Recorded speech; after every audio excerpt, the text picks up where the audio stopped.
Alright, it's time! Another week, ZTGD Radio. This is episode 756 for July 24th, 2023. And on the show this week, we're going to have a full house, but we got Anthony. Terrence is late. Yes, he is. We have Drew. Indestructible. And we got the Wombat too. I can feel it coming over me. I feel it all around me. Can you feel it calling in the air of night? I do not. Oh, damn it.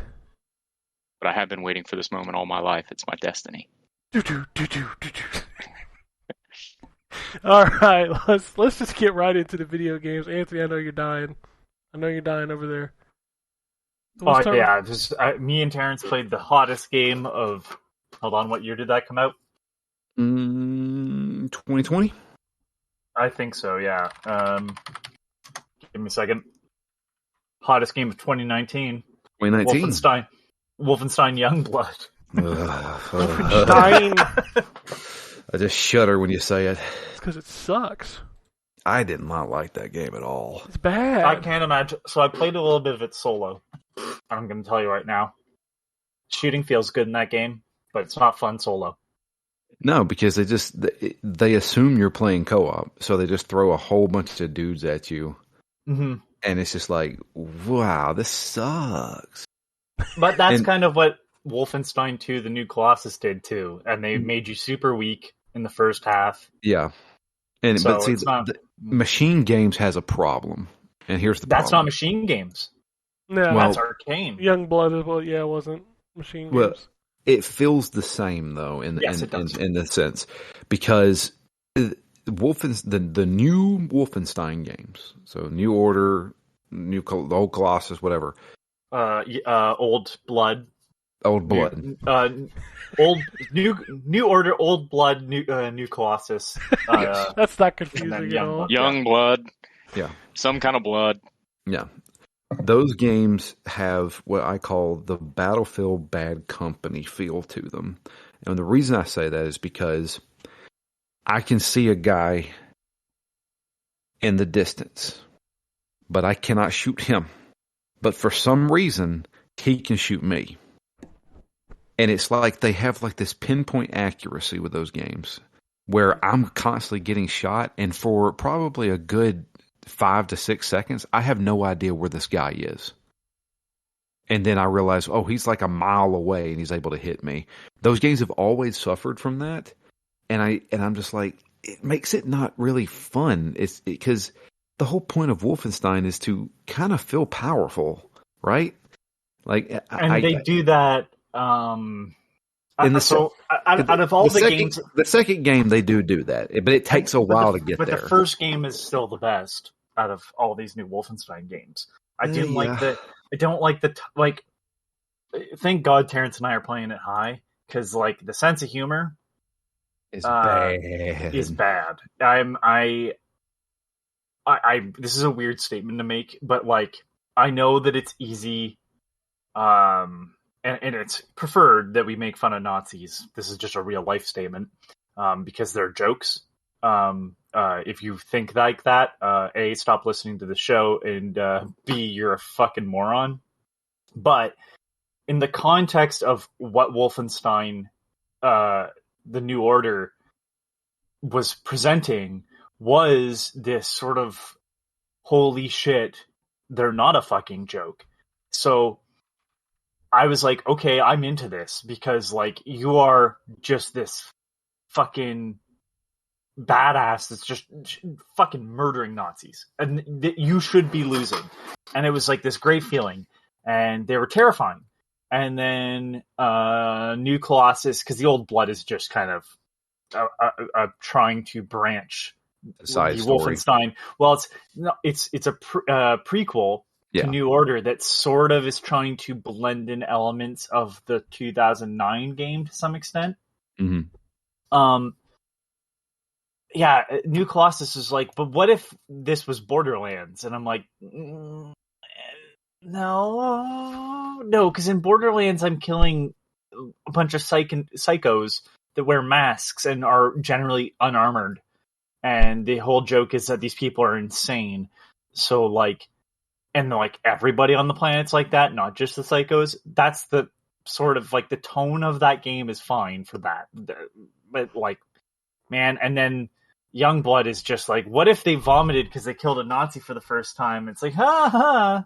Like, it went over better than I thought it would, but at the same time, I'm like, this is so stupid. It's so dumb. I don't need this. I like, and we're never finishing that series, and I think I say that every fucking time Machine Games comes up. Like, at this point, like, Youngblood says that Hitler's dead and the Nazis are still around. So then, what the fuck point is there of a third Wolfenstein? Like, just Mecha Hitler. But it doesn't matter because the Nazis are still around and apparently just controlling all of Europe because that's what Youngblood says, right? And it's like, whatever. We're playing it together because it's a shooting game and we can turn our brains off because the drugs do that for us. What I really want to talk about is goddamn Nintendo stealing top slots in the Game of the Year category. Pikmin 4.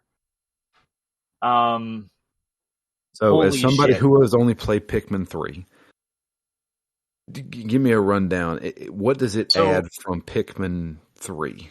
So, first of all, this is the first game where, like, outside of the 3DS game, which is like a side scroller.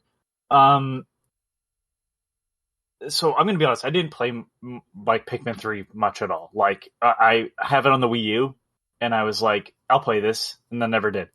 Like, I started it up. Cool. I'm more familiar with Pikmin 1 and 2. And this game... So I guess the first part is I'm going to say, like, story-wise, you are not Olimar, and you are not Louis.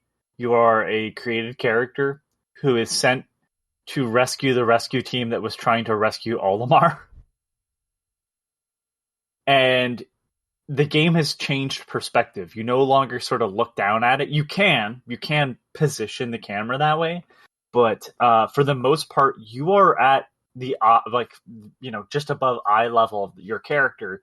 So the world is big, like it is. You are miniature on Earth essentially, and so you're like the first area is a garden, and there's big, potted plants turned over and everything. The first thing you do is pull a plant to break the pot.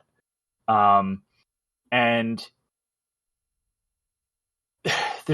so there's a lot that's different. I'd almost argue that, like, this is as important in the steps forward as Breath of the Wild is to Zelda.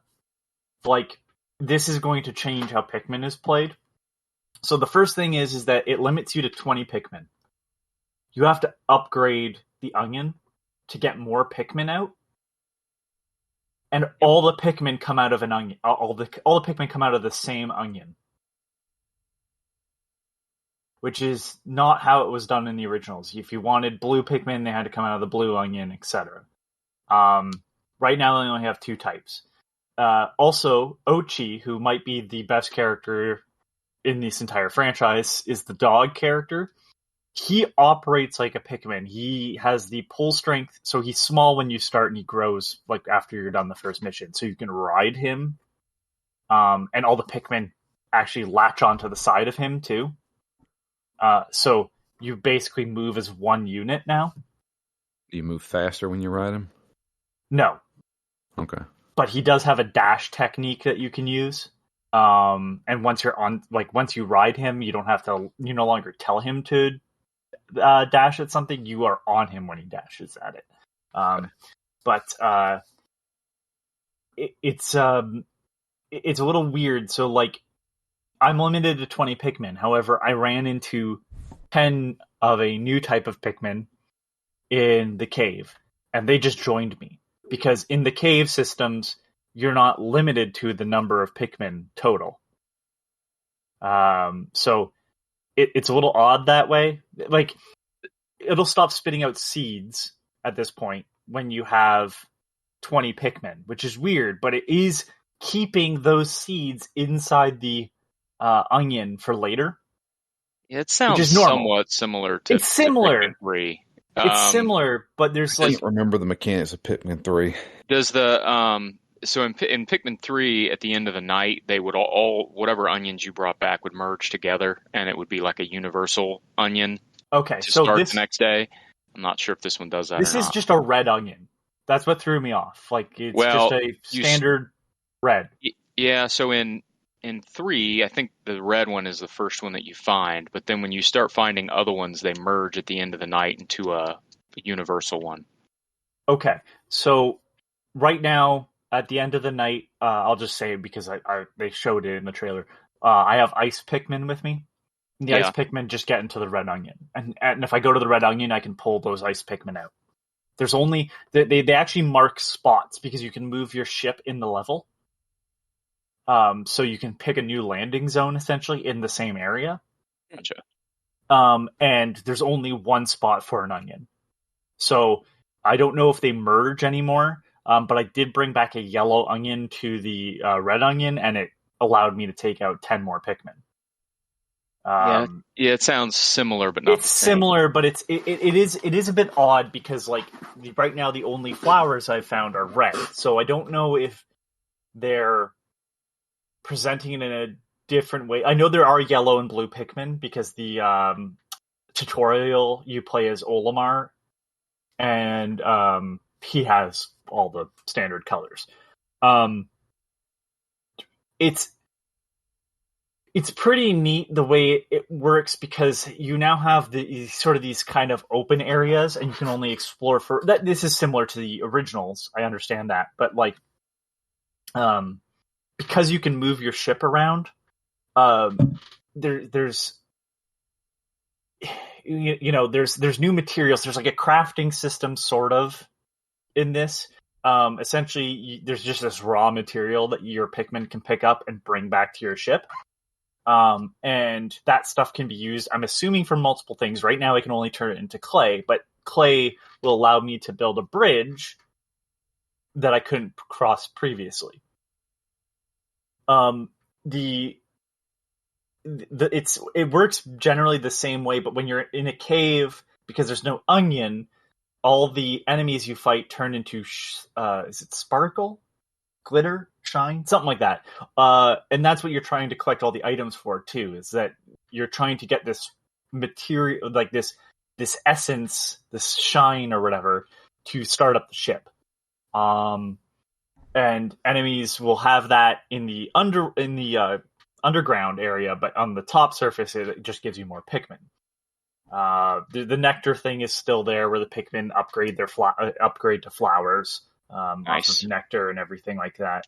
Can you? I assume that you can use the touchscreen to control it, like on the Wii U. Well, let's find out right now. Doing it live. Let me see. So We'll do it live. Yeah. So nothing seems to be happening. Okay. I'm touching the screen. So the reason being is that you're essentially playing, I almost want to say, a third-person platformer, but without a jump. Yeah. So, but when you throw your Pikmin at an enemy, you just aim a reticule and push a button like in the first two games. Or... It locks on, and there's actually like a button you can hold to keep that enemy positioned in your view. But you're not like, so in the Wii U one, and I guess it makes sense because the Switch doesn't really have a stylus. But in Pikmin 3, you could tap on the enemy with the stylus and throw the Pikmin at it. I think you can do that in the Switch version as well, on the Pikmin 3 Deluxe. Yeah, you can. It wasn't added to the remasters of 1 and 2, which irritated people. Let me see here. Yeah, there's no touch control as far as I can tell. Which I know saying that probably is like going to upset people because that's the way they played Pikmin 3. It makes sense here though again because like you remember you're viewing this like from the angle you view a Zelda game. Right. So you're constantly having your party sort of behind you, including Ochi, and it automatically just kind of locks on to the closest thing, and then you just hit your shoulder buttons once again to kind of switch who you're commanding at that point in time. You still got your whistle technique. I'm just gonna pull up the. So you said you can switch to the overhead view? So all you do is, if you want to switch to the overhead view, you just pull the analog stick back, and you're now viewing it from, back towards you, down, I guess is what I should be saying, and you view from above. So can you play the entire game like that? Yeah, I mean, you probably have to keep resetting it to that. It's not it's not on by default, but you can do that. It does play a lot with verticality in this game, though, because you're sort of, again, viewing it from that perspective of the 3D platformer, and there's no jump. They do want you to kind of see that, this stuff is, just out of your reach. So the Pikmin can get to it, but you can't. And they did play with that in the original games a bit, but this time it's, far more vertical. You do see the height of everything. Now that disappears in the cave systems because it's not how the caves work. But I'm still pretty early on, so there's other things, there's a full upgrade system. There's a night which I have not experienced yet, because they do ask you. So it doesn't seem that there's a day timer anymore. Or how do I put this? There's not you only have so many days before the game ends. Oh, okay. So there's no urgency? There's urgency, but it's there's urgency in each level. They have not presented, hey, we're going to run out of food. Okay, because that was the big one in Pikmin 3, was each time you played, you kind of needed to find a food source to bring back to the ship at night. So this is not presented that yet. That could be a thing. There's the standard day cycle, though, but you do get to eventually stay out at night. Now, I don't know. I'm assuming there'll just be a story element at some point. But I'm loving it so far. The small changes from Pikmin 1 and 2, it's kind of crazy how it changes the game as drastically it does. Ochi, the fact that you get Ochi right away, he's what you get before you get any Pikmin.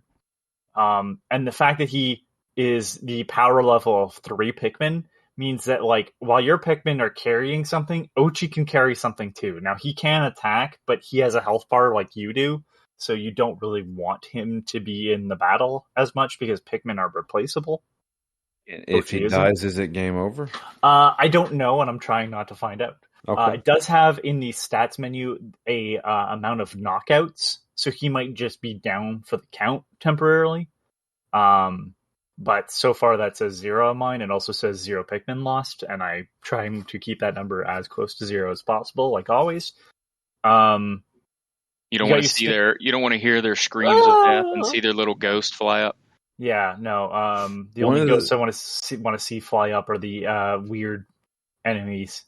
One of the things that I actually found kind of endearing about Pikmin 3, like I said, I've never played a Pikmin game until I played the deluxe version on the Switch, was that it's cutesy, but then you start getting little snippets of, this is actually kind of creepy, because so you've never played you're on. No, I haven't played any of them. So you're obviously Pikmin on Earth, 2. And after we're all dead kind of thing, and we're getting the remnants of it. So yeah, they really so again, I'm only spoiling stuff that's in the first hour, and I'm not really spoiling it because I'm sure people will figure it out. One of the first items you find is a Game Boy Advance SP. And the original Pikmin games, they don't call it a Game Boy Advance SP. They call it something else. It's which I always loved.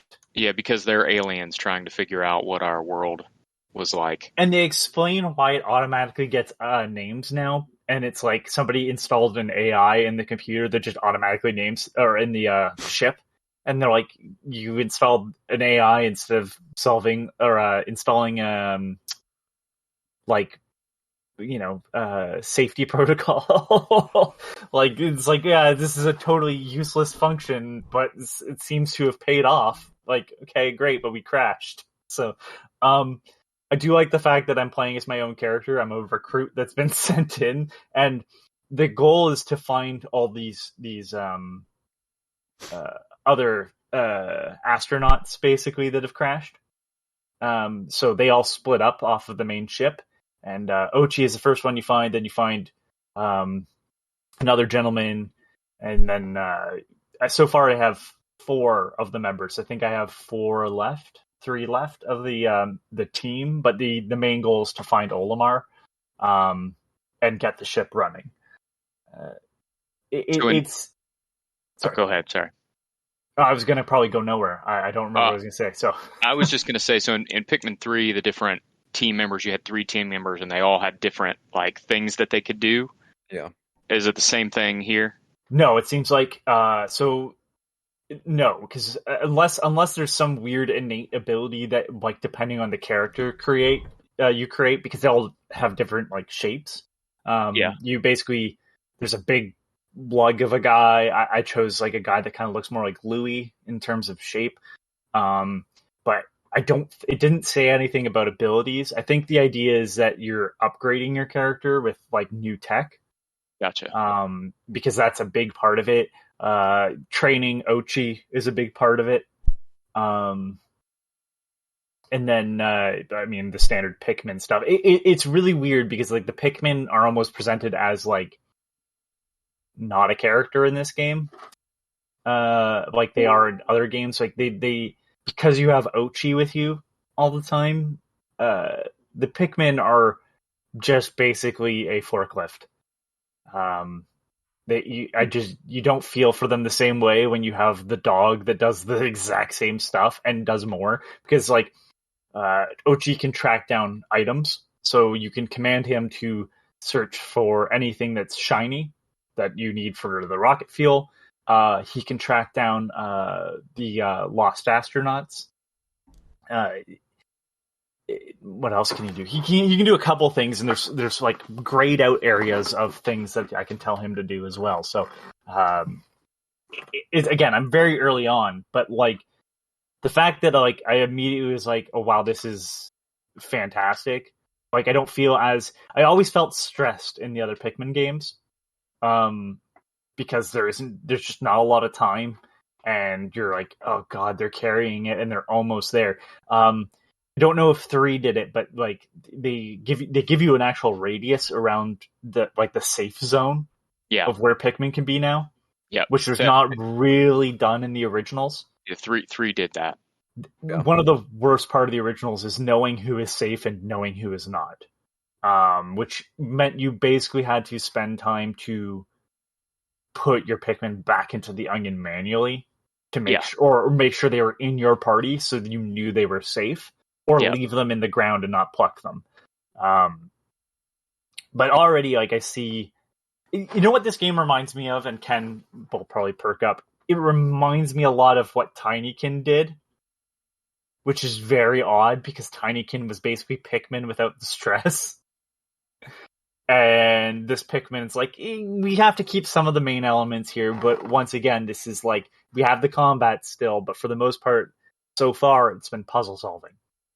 And figuring out how to move around and get stuff back to the ship as fast as possible. The enemies are there, but never too much of a problem yet. Obviously, that'll change with bosses, but nothing like the water wraith, which is the biggest nightmare fucking feel of this whole series, in my opinion. Drew, if you want to look up something like really creepy, look up the water wraith from number 2. It's a see-through humanoid thing that pushes giant stone wheels. Is probably not basically it looks like a steamroller, and it just runs over your fucking Pikmin and crushes them instantly. And the music that plays when it appears is the most uncomfortable fucking random notes being hit shit I've ever heard. And this game these games get creepy, but so far I have not seen that, but it's always a little bit before you get into it. But I mean, I could totally see why. I could see some Pikmin fans not liking this game just because of the changes made. But as someone that likes feeling small in the normal sized world, I think it's doing great. The tutorial level takes place in a house, which is a change. Obviously, they're throwing me back out to the outside gardens, but I'm loving this game so far. I fortunately have not played enough of 3 to know what's changed from 3 to 4, but from 1 and 2, it's very different feeling. Even like the time doesn't feel to move as fast as it used to. So, that's it. I mean, I'm gonna play more and have more praise for it probably next weekend. That or I'll hate it. One of the two. It's how it always works, right? All right. Ken fell asleep during that. I kind of did. I kind of dozed off. I was like, I don't play Pikmin. It's ain't my jam. This is the only one where I'd go, maybe give it a shot, Ken. Like, I would not say, 3 if you don't like 1 and 2, Yeah, I don't know. 3 made me want to play more. One more thing. Co-op kind of sucks in this. Because I know co-op was a big thing in 3.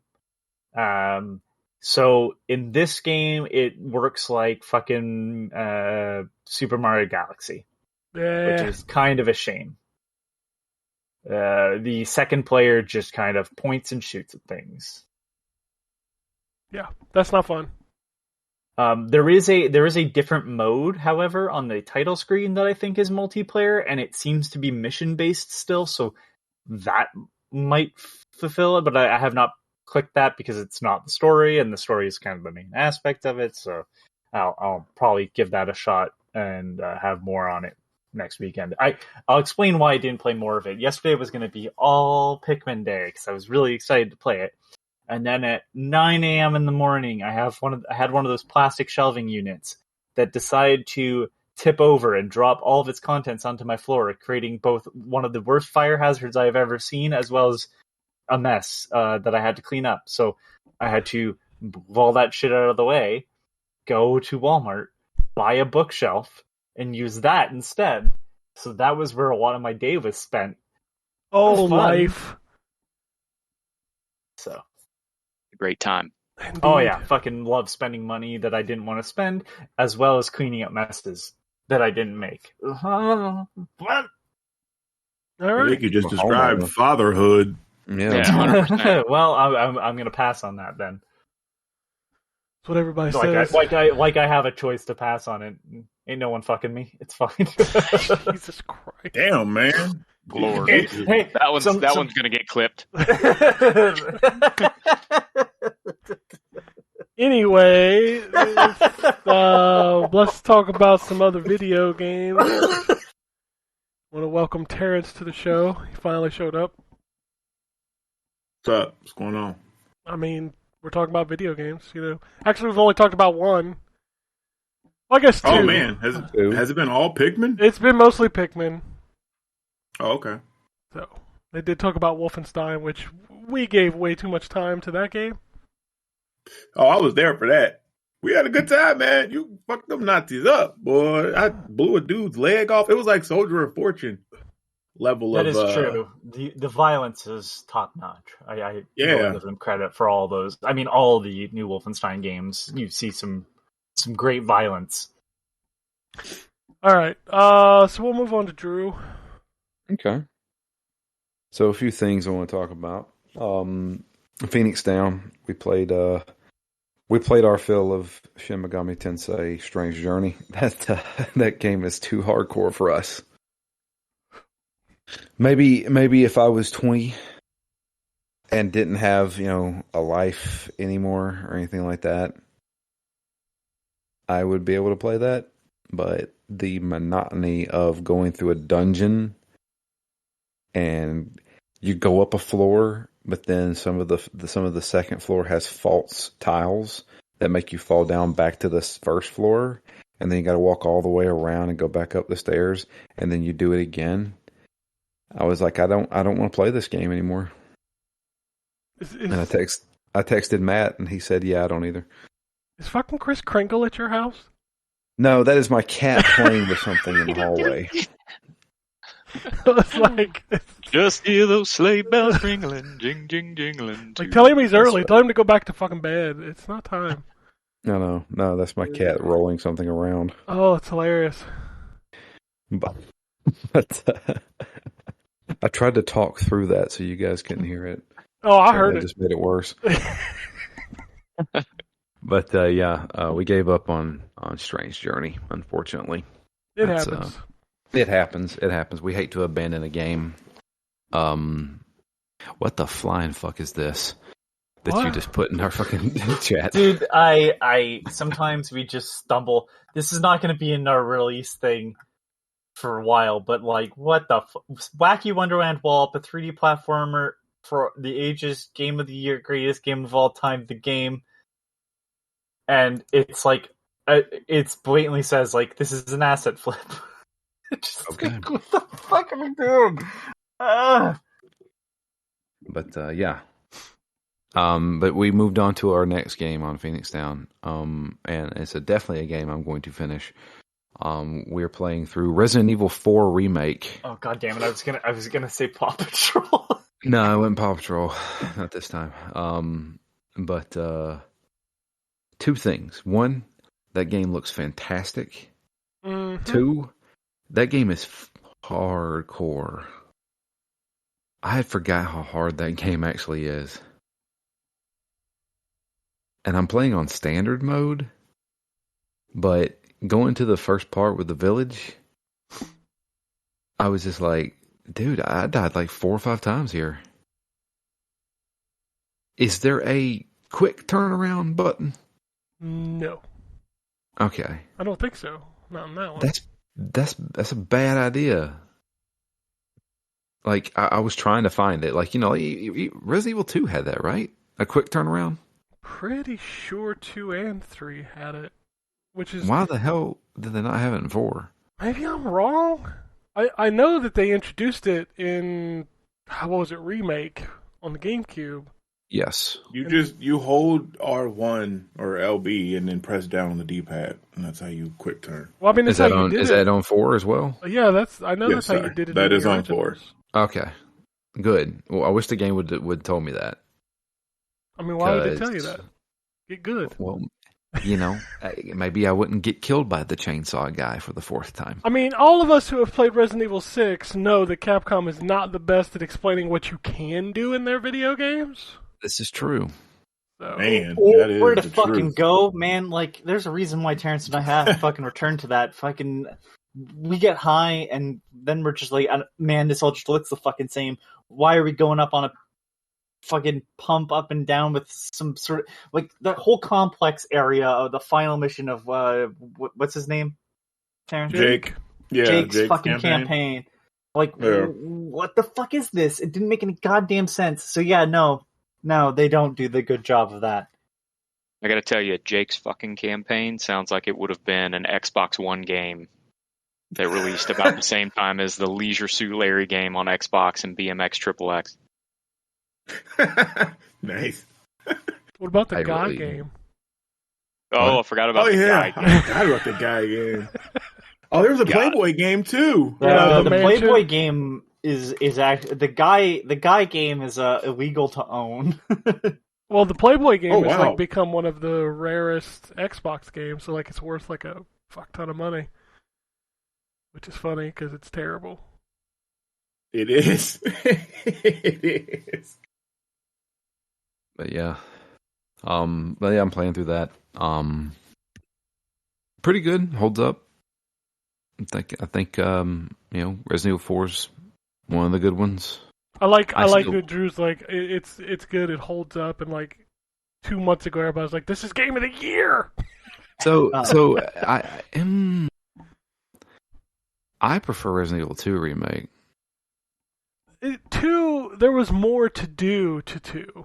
Yeah, this feels almost like a linear shooting gallery. That's because that's what 4 was. Yeah.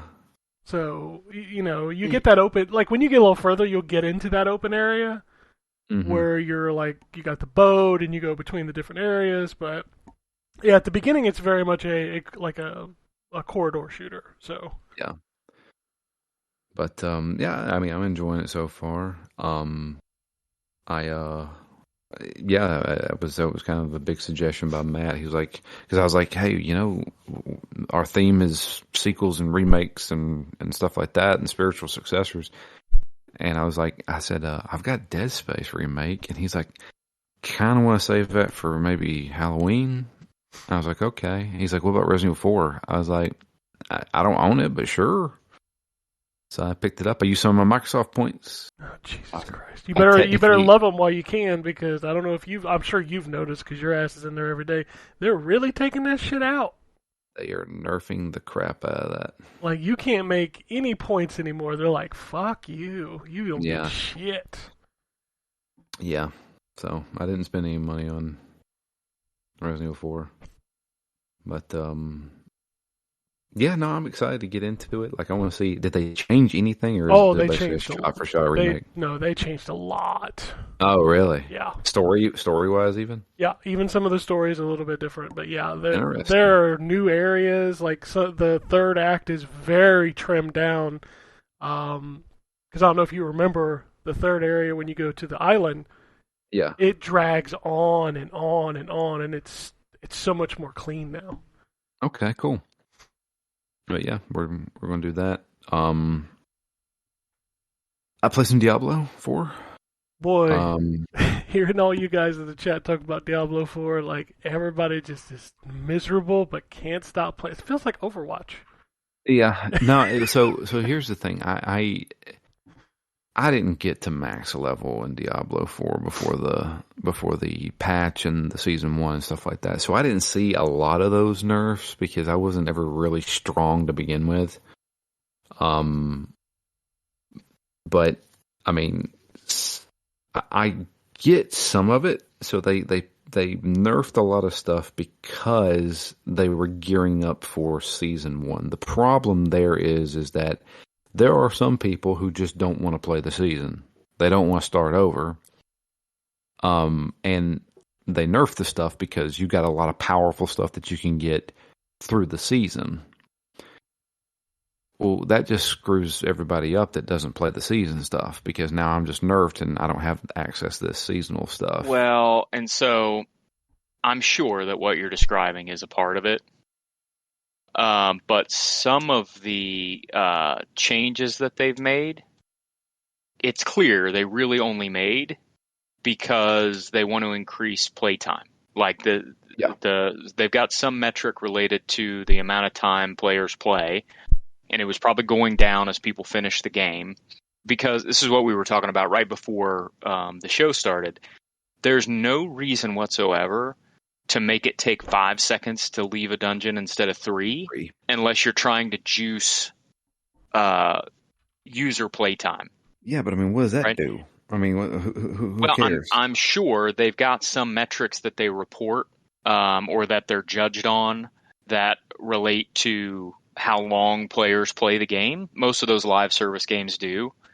And so it's some engagement metric. And I'm sure that some data science person somewhere probably said, if we increase the amount of time it takes everybody to leave a dungeon by 2 seconds, it'll increase our overall playtime by X amount. Because there's no other reason to do that. No, there is no. And then to nerf XP rewards is also the same kind of thing. Like, I understand if you're rebalancing damage in advance of the season. I think some of it's probably a little heavy-handed, but I can understand rebalancing damage if you feel like damage is out of whack before you start adding some more powerful stuff. But there's a lot of stuff in there that's clearly just Diablo is a live service game now, and we measure live service games by user engagement and how long people play. And so we're going to do these things that at least superficially will increase time played. So if you get the battle otherwise, pass, they don't make any sense. Yeah, if you also pay for the battle pass, you'll get some XP boosters. Of course. Yeah. So while we're talking about Diablo 4, can we talk about the battle pass for a second? Sure, go for it. So can we talk about how bullshit it is that not only, unlike many other games, live service games, right? Fortnite is the best example I can think of. If you buy the Fortnite Battle Pass, it's 950 V-Bucks or something like that. And then usually every Battle Pass, if you max it out to 100, will give you somewhere between 12 and 1500 V-Bucks, which is enough to buy the next Battle Pass, and also usually enough to at least save up to buy something else, right? But if you wanted to, you could just buy something else and not the next Battle Pass.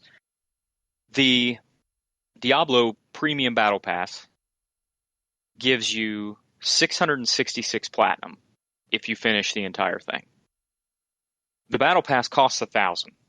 So not only do you not get enough to buy the next Battle Pass, you don't even get enough to buy anything in the store. Yeah. Because there's nothing in the store that costs less than 800 platinum. So you buy a Battle Pass, max it out, and still don't have enough platinum to buy anything in their store. That's nonsensical. I don't understand how that happens. I don't understand what decisions take place that lead to someone looking at the battle passes on offer at other live service games and saying, you know what we should do is we should give people less currency for finishing the battle pass than everybody else gives, comparatively speaking. That's Blizzard. Because go look at Overwatch's battle pass too. Does the Overwatch Battle Pass not give you enough currency to buy the next one? No, it never has. No. Does it at least give you enough currency to buy something in the store? Not the like store. Even the It does not. Possibly a crappy skin. Well, no, it doesn't, because somebody did the math, right? Like, you'd have to complete several battle passes just to get one skin. Like, I think it's like that's 3 bullshit. or 4 seasons. Well, that is bullshit because they have Call of Duty, and Call of Duty's Battle Pass and Warzone gives you enough. Like, I don't understand. But Blizzard is why new to doing this. Like, they're not good at it, and that's very clear because they fucked up the first 2 they've done. Yeah, but they reached out to the Call of Duty people to help with Overwatch. Y'all couldn't reach out and be like, hey, you guys are successful with your Battle Pass. Could you maybe give us some tips? I mean, well, Overwatch didn't have the problem because, let's be fair, those of us who stuck around through the drought were just lapping up any content we could get. At least for the first 3 to 4 seasons. Now y'all are the reason. Yeah, well, now that's changed. Like, I haven't even maxed the Battle Pass for this season. I didn't even purchase Season 4's Battle Pass. Well, I know you quit playing. I'm still playing, but I haven't maxed it. Like, you know me, I max it before mid-season patch. No. Season's almost over. I haven't maxed it. Nah, I'm good. Wait, Season 5's almost over? Yeah, it's less than 30 days. 20-some days, I think. Wow. That's how much I don't give a crap about Overwatch anymore. Yeah, but what I'm saying, for somebody like me who does play it, to not have maxed it yet is crazy. I may not max it. It'll be the first one.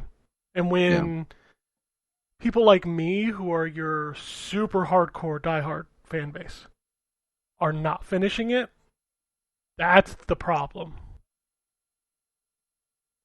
I don't know. I like Diablo 4. I think it's a decent game. It's wildly different from 3 and 2, if we're being honest. I don't know. I started a new character with the seasonal stuff, and I wanted to skip the campaign because I don't care about going through the campaign again. But then I sat down and I was like, okay, what the hell do I do? Yeah, that's kind of why I quit playing. I was playing through the campaign, and I was just like, this is kind of boring. Well, see, I enjoy the campaign. I like the campaign too. I like the story. I like how they did throw in some pretty good throwbacks to Diablo 2 and stuff like that. But if you just start just, like basically adventure mode, which is the best way I can describe it from Diablo 3. If you start adventure mode, I don't know what the hell to do other than do the Tree of Whispers stuff.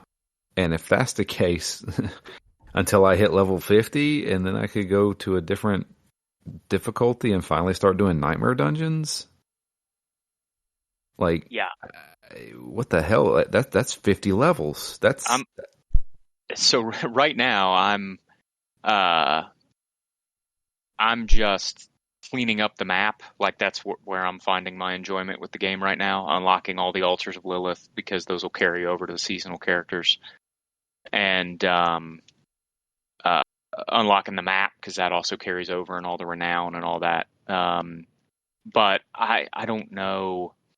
Like, I've beat the capstone dungeon, so I could at any point jump it up to 3, and do the nightmare dungeons and stuff. But I'm not really driven to do that right now, and I'm not really driven to start a new seasonal character either, and start all over again. But and maybe I will be once I unlock all this stuff on the map. But it's more, the game has become more about satisfying my desire to unlock everything, which happens most of the time in games like this.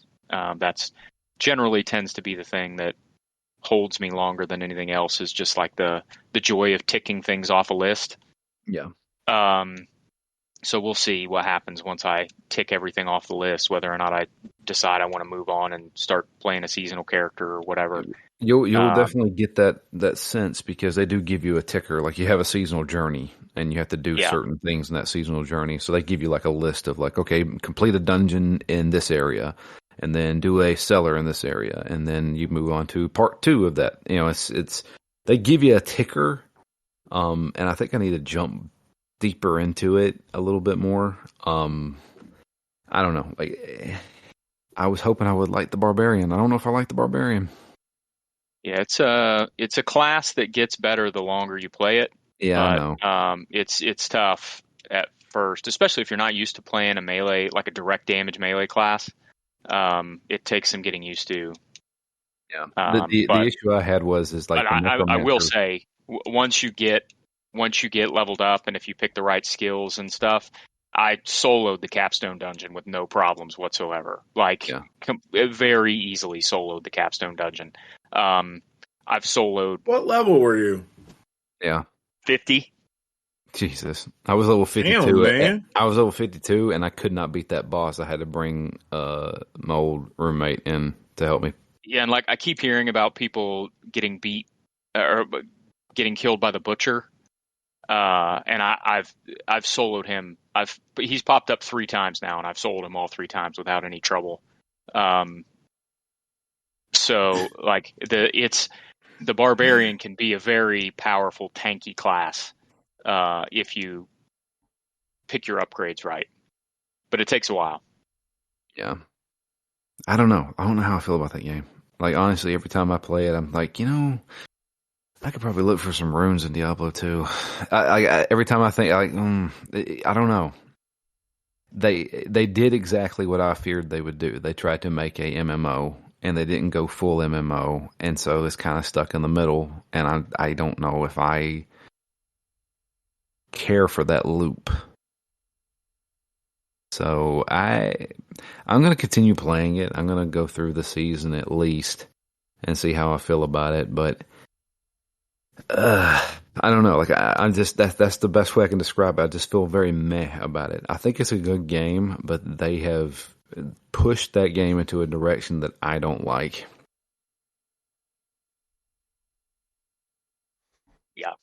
Yeah. Again, it feels silly to complain about it when I've spent so much time playing it, but at the same time, like I said in the Discord, it might be my favorite game I've ever secretly hated. Yeah.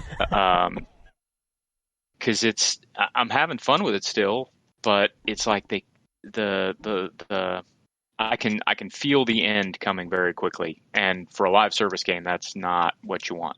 Yeah. So yeah, it's only been like a month. Right. I hate I hate what they have done to legendaries. I hate what they have done to loot in that game. Yeah, and in Diablo 3 and especially in Diablo 2, if you had a unique or a legendary drop in those games, you instantly stopped everything that you were doing and went and looked at the stats of that. In Diablo 4, I may break it down and take the legendary aspect off of it, but it's the same aspect that I've seen a million times. Yeah. You know what I mean? Yeah, and the other thing too is that it encourages hoarding. Because when you find a really good aspect, you don't just want to immediately try to put it on something because you can never put it on anything else again. I did not know that until I did that. Same. Because I had the best roll for a legendary aspect, and I was like, I'm going to keep this for a nice long while. Nope. I put it on another chess piece, and I can't take it off this chess piece because I got a better chess piece I want to put it on. Nope. Yep. You can only do it once. The only ones you can do over and over again are the ones you unlock from the dungeons, and those are the worst ones. Those are the lowest powered ones, yeah. Yep. And that's stupid. So that's why, but that explains why you keep getting the same aspect over and over again, because they only let you use it once.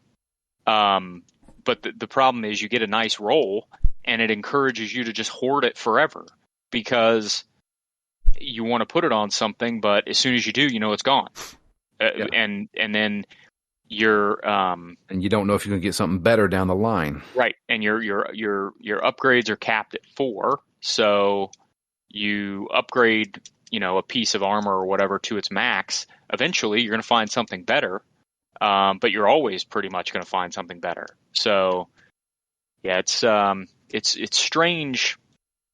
There are some things that they built where it's like, okay, yeah, this is clearly built because it's a live service game. And then there are some things they built where it's like, I don't know why you put this in a game that you want me to keep playing over and over again. Yeah. It's strange. So let me ask you this. Currently, right now, are you complaining about Diablo 4 while playing Diablo 4? 100% I am. Yes. I can hear you in the background mashing buttons. Of course, yeah. I mean, that's what I said. It's my favorite game I've ever secretly hated. Because I enjoy the game. It's fun. I've got and this is the other thing, and I know that they've always done it. So this isn't a complaint. It's a specific complaint about the way I feel right now. It's taken a significant amount of time and effort to get this barbarian where I want him, where I can solo the capstone dungeon with no problem. And so now to know that in order to play the seasonal content, I got to reboot and start a different character. It's like, I don't really want to do that. I don't really want to start over. That's always been done, though. No, I know. It's just, that's where I'm at right now because I like the character I have and I'm used to the way he plays. And, I don't really want to start over and play through all the same stuff again, just less leveled. Try a different character. That's the only thing I can tell you. Well, yeah, that's what I will. If I play a seasonal character, I'll do a rogue or something like that. I was going to do a sorcerer until they nerfed the shit out of them, and everybody said they suck now. So, so maybe I'll try a rogue because people seem to be having fun playing those. But yeah. I don't know. I'm going to continue playing it, but I just... it's cracking me up because it sounds like everybody's just miserable, but like I'm going to keep playing it, man. I know. Listen, Mr. Overwatch. That's what I'm saying. Is like I feel welcome now. I feel welcome. Yeah, that's. I mean, for the past 3 years, that's how you've been doing. Well, and I felt the same way about World of Warcraft when I was playing World of Warcraft, is they would do shit, and I would be like, oh, man, why did they do that? Oh, well, I guess I'll keep playing it for another 40 hours. I'm sure it'll get better the more I play it, is like how my brain works. I'm sure World of Warcraft, like... So I know some changes are probably, but it's like, I don't know, an MMO is a bit different than like a game that isn't, I guess. Well, okay. Like, back up for a second, real quick. World of Warcraft basically had Overwatch in it. If that's what you're trying to make the comparison to, it literally had that mode in it. Oh, yeah, never mind. That's why my wife got into Overwatch so heavy, is because she used to run Battlegrounds in World of Warcraft, which is essentially Overwatch. Exactly what it is. Yep. Yeah, I mean, it's the same basic concept, right? It's the both in an MMO and a live service game like this. It's how long can we keep people playing? The only difference is in World of Warcraft, it's because they're paying you a monthly subscription fee, and in this case, it's a battle pass, right? It's the same shit, different name. But yeah. Well, I definitely will not be partaking in the battle pass. Oh, same. Yeah, for sure. There's absolutely nothing in that I care about. No, and I've never bought a battle pass my son's bought a battle pass for Fortnite, but again, Fortnite's a little different because A, you earn enough coins if you max the battle pass out to buy the next one, and B, Fortnite's fucking free. Yeah. Like, I didn't pay $60 for Fortnite. $70 for Fortnite. Yeah. Right? So, forgive me for not wanting to give you more money on top of the $70 that I gave you for a battle pass that doesn't even earn me enough to buy the next one, let alone anything in the shop. Dumb. It's annoying. It's so dumb. Yeah. I don't, again, I'm the wrong guy to ask because I don't do battle passes anyway. But this one just seems completely fucked up. I mean, unless you're playing the game like religiously, most battle passes are worthless. Yeah. I got the first 3 seasons of Overwatch's Battle Pass, and I didn't mind it, and I did finish them. But after season 4, I was just like, I don't know how much I'm going to play this game. We were all kind of down on it. Lifeweaver was kind of garbage at the beginning. Oh, he still is. I was like, he still is? He still is. I tried him a couple times this week, and I'm like, yeah, this ain't it. Like, it's not enough healing output for me. Yeah. The other thing about a battle pass is like, so I keep going back to Fortnite, and I keep going back to it because they've I think universally considered the best battle pass. But that game is all about showing off your cool new skins to the people that you're playing with, and sort of bragging about the stuff that you unlocked in the battle pass. I have not played Diablo 4 with another person yet, and the character models are such, they look great, but I can't.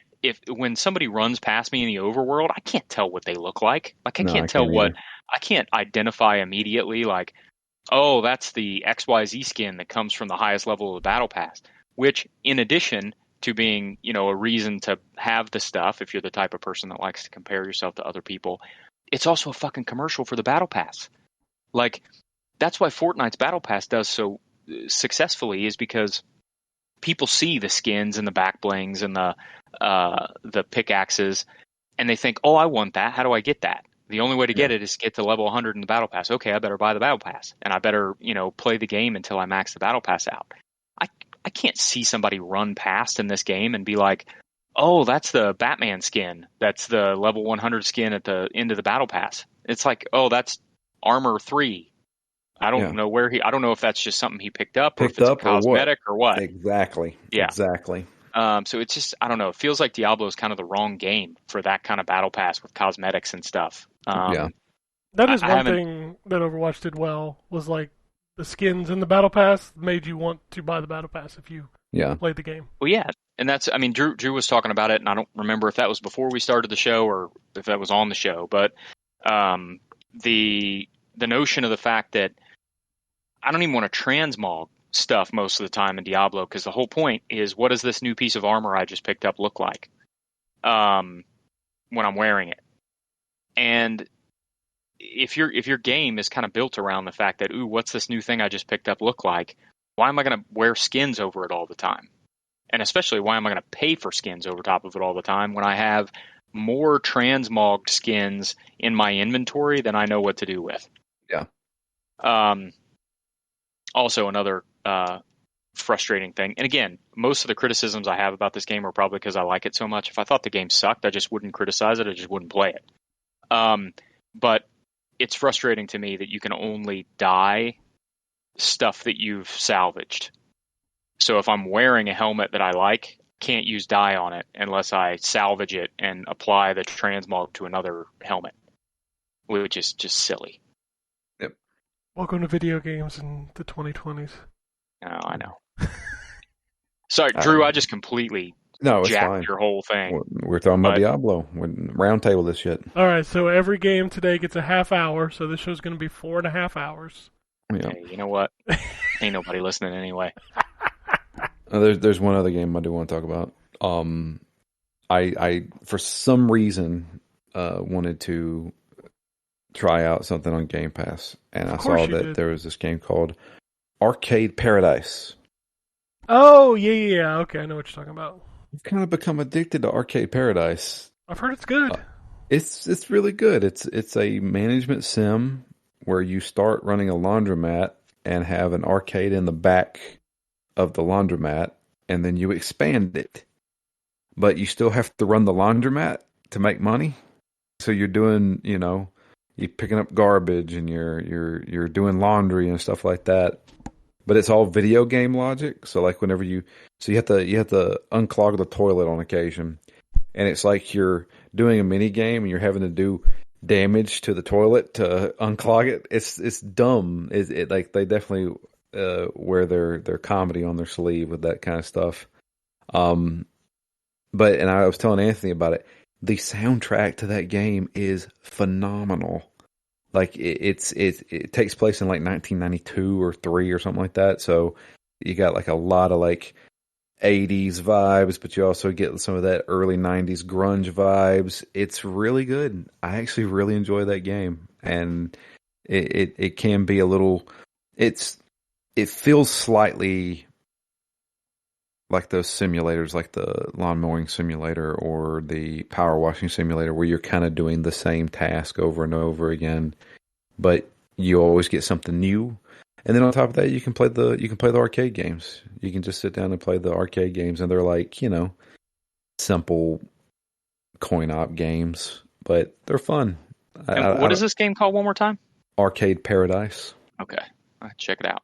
Yeah, it's actually really cool. It's I thought it was going to be like sometimes when you play those simulator games and it's like almost like an asset dump and everything kind of controls like garbage and bullshit like that. This has actually got some quality behind it. I don't mind it. It's on Game Pass, so you can play it for free. But yeah, that's pretty much it though. All right. Well, I'll move on to the Wombat. You can move past me because all I played is Diablo. I kind of no figured reason to that's talk why. any more about that than we've already talked about. All right, Terrence, you're up. You've been quiet. Okay, so let's see. I played some AEW Fight Forever, which I like that game a lot, like so much so that I made a wrestler, and I'm going through the story mode again. And like it's funny too, because like the dude that I made totally looks like my cousin, because he's a bodybuilder or a personal trainer. And so he's like super swole, and like the face of like the skin, because they have like, and you put this in your review, I'm not going to rehash the whole thing, but like they have like static faces, and you can't really tweak too much. But like the one that looks like he's black that I use like is like a dead ringer from my cousin, and it's just funny. But anyway, that game is actually really dope, and I'm looking forward to that new mode whenever that's supposed to come out. I haven't seen anything. I don't know, Ryan, if you know. I haven't heard when it's supposed to come out. You're talking about the Stadium Stampede mode? Yeah, Stadium. Yeah. I have not heard when that's supposed to come out. Okay. All right. Yeah, I saw it had a patch yesterday, and I got hyped. I thought they had dropped it. I was like, oh, it's Shadow Drop, but it wasn't. I guess they just fixed some stuff. But yeah, I dig that game quite a bit. Like I'm excited to see where they go with it, because the combat and stuff is really good. Like they just need some more like features. Some commentary would be nice, because like the music is cool, but like, some commentary would be cool. Not for JR though. Don't hire him. No, don't. No. Clearly doesn't give a fuck.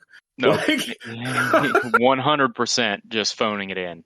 Both probably literally and figuratively phoning it in.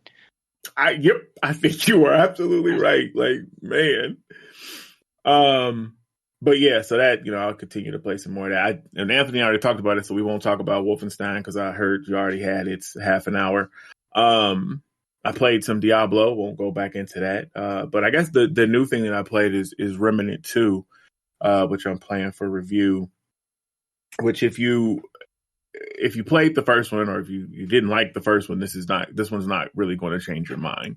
It's pretty much the same game. But is the heliocopter in it? With what now? I don't think so. I don't think that. How do you not know that from the first game where the old man is like, "This is my heliocopter"? Yeah, no, I don't. Wow, I don't. I forgot about that. Actually, I don't think that was like the greatest part of that game. It was because we were talking about this, and I played a little bit of it too. And like you're right, a lot of the stuff I complain about is in the first game. And I think the reason I enjoyed the first game more is because we played together. But as soon as we got to that first boss with the 6,000 ads, I was like, you know what? I'm done with this. This is not fun. So this one turned to a Souls game. Yeah, and I was like, this. And the problem was that you couldn't. Sorry. Unlike a Souls game, add-ons, minions, minions. When you're fighting a boss. Okay, I've never heard them referred to as ads before, so that's the reason why. Ads is more of an MMO thing. Yeah. Oh yeah. I thought that was common. The problem was that yes, that's when it turned into a Souls game.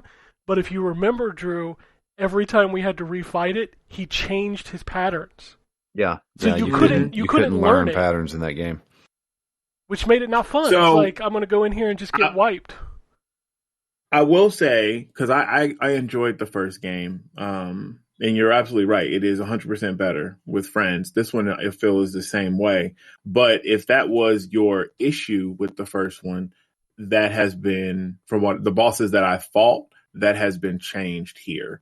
I think I fought 3, maybe 4 of the bosses so far. First of all, the thing about this one, I guess the big thing about it is how the first one had procedural like levels. You know, all the levels would change and stuff. Like you said, that boss even changed his patterns or whatever. This one, they've taken it a step further so that like the enemy types, the aesthetic of regions, like the bosses themselves, is all randomly generated. So Ken, wherever you started, I started someplace different. The first boss or whatever that you run into, my stuff is going to look completely different. But you can still play, together, but it has a super big, randomizer in there, I guess. But the bosses all have like personality now. It isn't just like the Soul. Well, I don't think all the Souls are like that, but it isn't like the MMO bosses where they just throw, a giant one at you and there's a whole bunch of ads. I fought one that was like a puzzle. Basically, it was like these cubes. If you imagine a gigantic cube that then split into a bunch of other gigantic cubes that could crush you, and they all like roll, like so they flip around on their axis around this like arena where you have to jump around and shoot the glowing points that are on different sides of them. And so you have to avoid getting crushed by all of these. And then once you blow it up, it opens up a hole. So if it falls on you, it's a safe spot. But yeah, it's like a puzzle based thing. So not all the bosses are, MMO bosses, like I said. So yeah, if that was your, one of your pain points, this one might be, be a little better. The other big thing that's different in this one is the classes. You start out with, once you get into the game proper, you can pick your class, and they have like a handler class, the handler class, which is the one I have, where you have a dog companion, and you just damn near unstoppable. That dog can draw so much aggro, and he's so tanky. Like, I mean, mini bosses and even the bosses, he doesn't draw the aggro too much, but like the mini bosses and stuff, like you can literally just stick him on the mini boss to keep it occupied while you clean up other enemies that might spawn. Like, they don't continuously spawn, but if you trigger certain stuff, like, stuff will come. But you can clean them up and then go back to fight the boss. Like, the dog is a cheat character. Like, I love it. He'll probably get nerfed, but there's a bunch of other different classes in the game that are actually hidden. Like, this game has a bunch of hidden areas. Like, people like Ryan are going to love it because there's a ton of stuff to explore. But different items that you find and you take back to base, one of the NPCs can craft the item and it'll unlock a class. There's like a summoner class and an alchemist class that I found thus far. Oh, fuck, I'm gonna end up buying this game. God, man, buy it, man. I'm trying to find somebody to play it co-op, man. Right, get that. We'll put it on the stream. Hold up. Was legit. I liked it a lot. Yeah, I liked Remnant. Yeah. Is it on the old consoles? We're gonna find out. I think it is. Oh, I don't. Oh, give me a second. takes like fucking. That's always the big question. I was like, a lot of these games are like, nah, fuck it, we're just going next gen now. So. Yeah, I don't know if this one. Nope. If this one. It ain't. Damn. Yeah. Well, these games keep going this way. Eventually, Anthony's going to have to buy one of them. Listen. Yeah. Like, it's not my fucking fault. They're like, I can't even. I'm not going to spoil the news, but fucking Christ Almighty. I mean, we should have been here already, but that's what happens when the world gets fucked up for a couple years. Yeah, it was definitely COVID that slowed that down. Yeah, but like the pricing and everything's just a fucking mess. Oh, it is 100%. I don't. It's hard to justify a $700 purchase after tax and shit.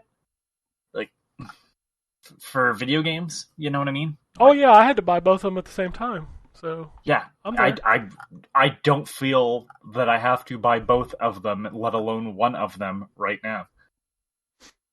Fair enough. Well, you know what? And I have a question, but let me finish this up. But yeah, so like you said, Remnant is legit. Yeah, this one is a lot like the other one, but it definitely expands on that lore. Like you're still, fighting the root stuff, but it's, you go to different planets. I don't know if that's a spoiler, but that's what happens in the first one, that red crystal, like you teleport to different worlds. It's a beautiful game graphically too. Like they've, even, kicked that up a notch. Like I am excited to continue seeing where it goes, but I would love to play co-op. Obviously Ken said it ain't his jam, but I mean, if one of y'all pick it up or even a listener, I'm going to try a little bit more. I got to the towns. So, like, I made it to the main town where you talk to the dude, and I'm like, well, I'll try a little bit more. The stuff that was annoying me is just, I don't understand game design. Like, why do you make me press a button to pick up the ammo? Of course I want the fucking ammo. Give me the fucking ammo. Yeah, I hate that too. Because you like, gotta play though, because it's a co-op game and the ammo is seen by both people. Well, but I'm playing solo. That one makes sense. This isn't a tutorial, and also why turn on friendly fire? Like why? Well, that's like the NPCs that were in the tutorial were hitting me, and I'm like, what the fuck? Like this game is already hard. Why you gonna make it harder? You're right, but I guess that's one of those things where they are trying to encourage the co-op play too, because that's one of the buffs for the companion character is that it lessens friendly fire damage, and like once it's maxed out, it's like 80% reduction or something like that. If someone in your class has that dog there, but you're right. Haven't we had this conversation? Like if your game has to use a mechanic to make something the way it just fucking should have been, that's a bad mechanic.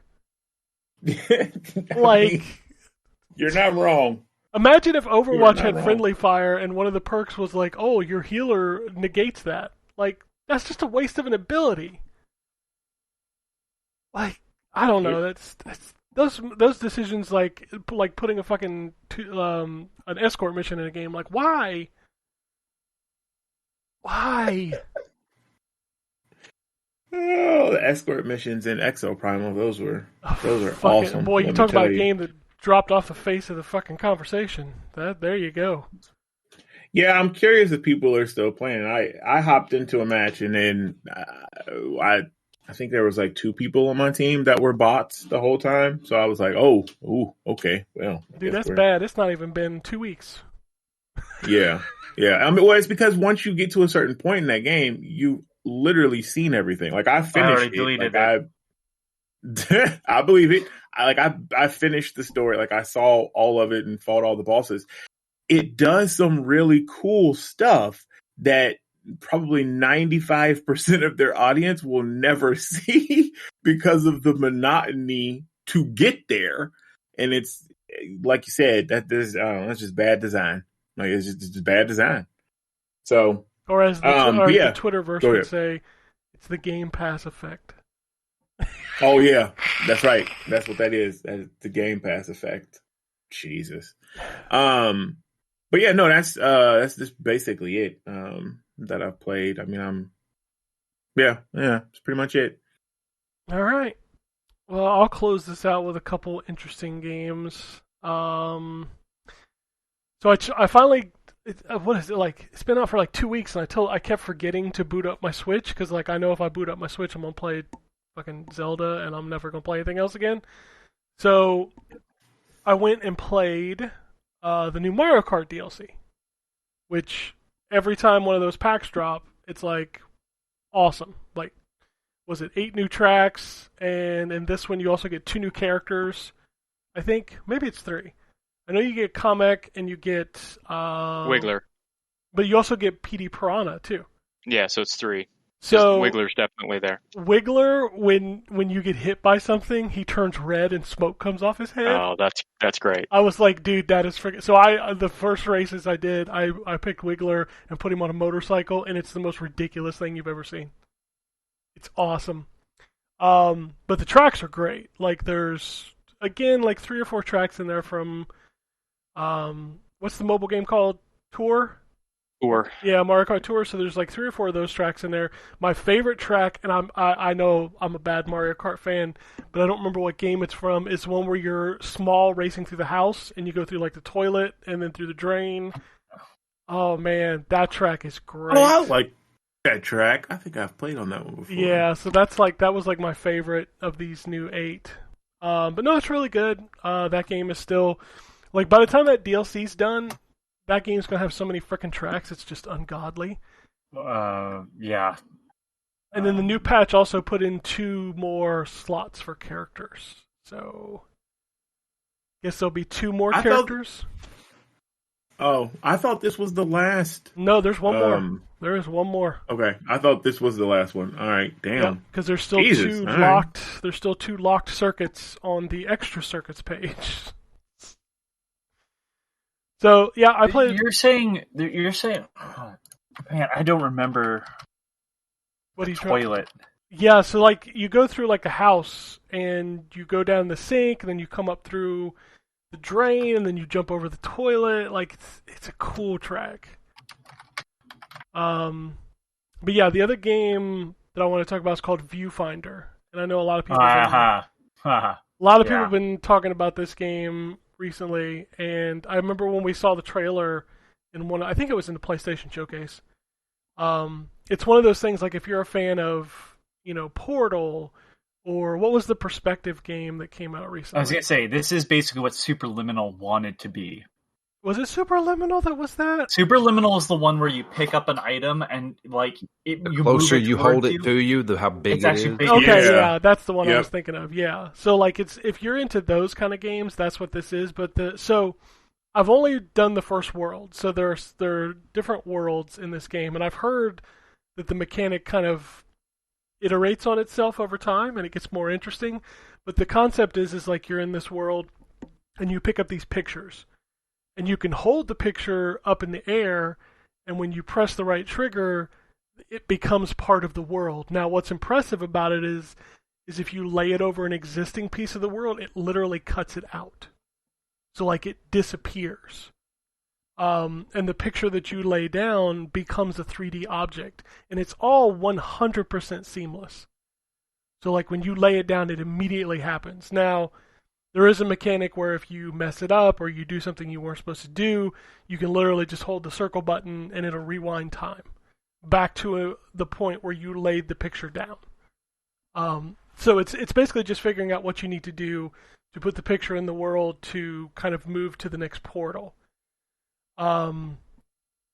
There's some really interesting. So one of the things they introduce. Go ahead. Just a quick interruption, because I've been Googling it, because I'm like, man, I've played like every Mario Kart and I don't remember. Squeaky Clean Sprint is the course you're thinking of. Yes. It is only a Mario Kart 8 Deluxe. Oh, it's a new track? It's a new track. Holy shit. It's amazing. I can tell you that. The one you're thinking of that's similar, that also has you small, is Ribbon Road.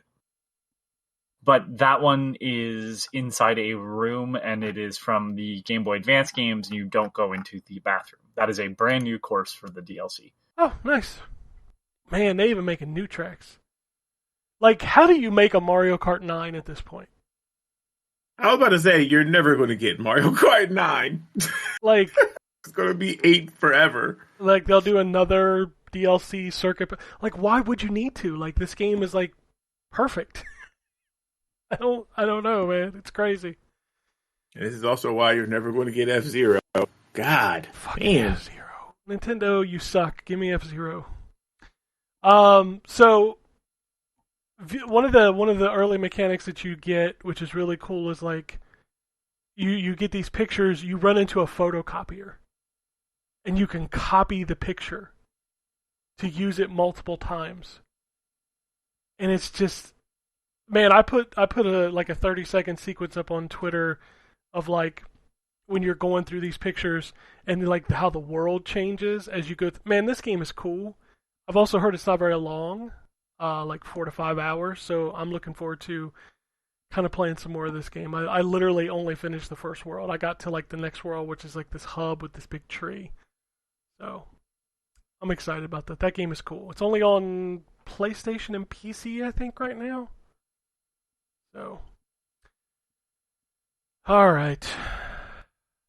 Let's talk about Antstream Arcade. Harris, did you boot it up? I know I sent you. Did I send you the code, right? Yeah. I literally booted it up, but I didn't actually pick a game to play because I was in the middle of something. This is such a cool idea that I don't understand why it's kind of bad. Like, it's like a loophole of like, we can't license these games to sell you or like include locally, so we're going to stream them. So it's all streaming, and I don't understand how a game that is measured in megabytes has trouble streaming. Like, there cannot be. So I don't think it's the game. I think it's the. So the game servers? Well, yes and no. Saying it's the servers is kind of like that's too vague. I think it's that you're essentially running the game right on an emulator, but then you have to have something that interfaces with the emulator that allows someone who is a ways away, right, to interact with the emulator. That's a lot.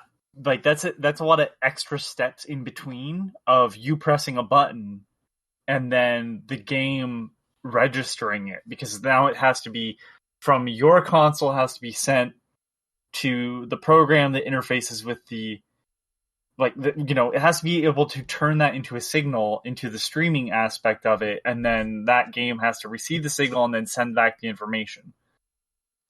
It's that's the reason why like streaming doesn't make sense to me. But at least with the modern stuff, it's like it's just computers talking to each other. That's not really what happens with old video games, right? You're having to emulate it, which the emulation probably isn't built to stream. So now you're having to basically build a program on top of that interacts with it. I just can't imagine how good that works. That, or they have their own emulator, and that just introduces a whole different slew of problems. Potentially. So from my experience, I've played about like 5 or 6 games on here, and I've played everything from old Intellivision stuff, Spectrum stuff, up to like PlayStation 1. And it seems to be one or the other. So like I played Mortal Kombat, which is the arcade version, the first game, and like the input lag was incredible. Like it felt pitch perfect. But the video, like, you ever watch somebody like try to emulate like recording their gameplay on like a VCR? No, I was gonna say I thought you were gonna say like an old YouTube video of gameplay where like everything's blurry because YouTube just didn't have high definition. Yes, that too. But the reason why it strikes me more as VCRs, like it comes and goes. So like for 1 second it'll be kind of clear, and then the next minute it'll be like super pixelated. And it's just like, it's so distracting when you're playing it that it is not ideal. And then there are other times where I'm getting crystal clear video, but my input lag is atrocious. So like I was doing these challenges where it's like, and that's one of the cool things is they take bite-sized versions of these games and they introduce like daily challenges. So like, for example, one of them is play Double Dragon, but don't ever drop the bat. So you have to, like, how long can you go without dropping the bat when you're playing Double Dragon? And those are kind of neat. They're kind of cool, and that's what most of the achievements are tied into, is like complete this challenge, and then you earn these coins, which these coins allow you to unlock like profile shit, which I'm like, I don't even care, because who's ever going to see this bullshit?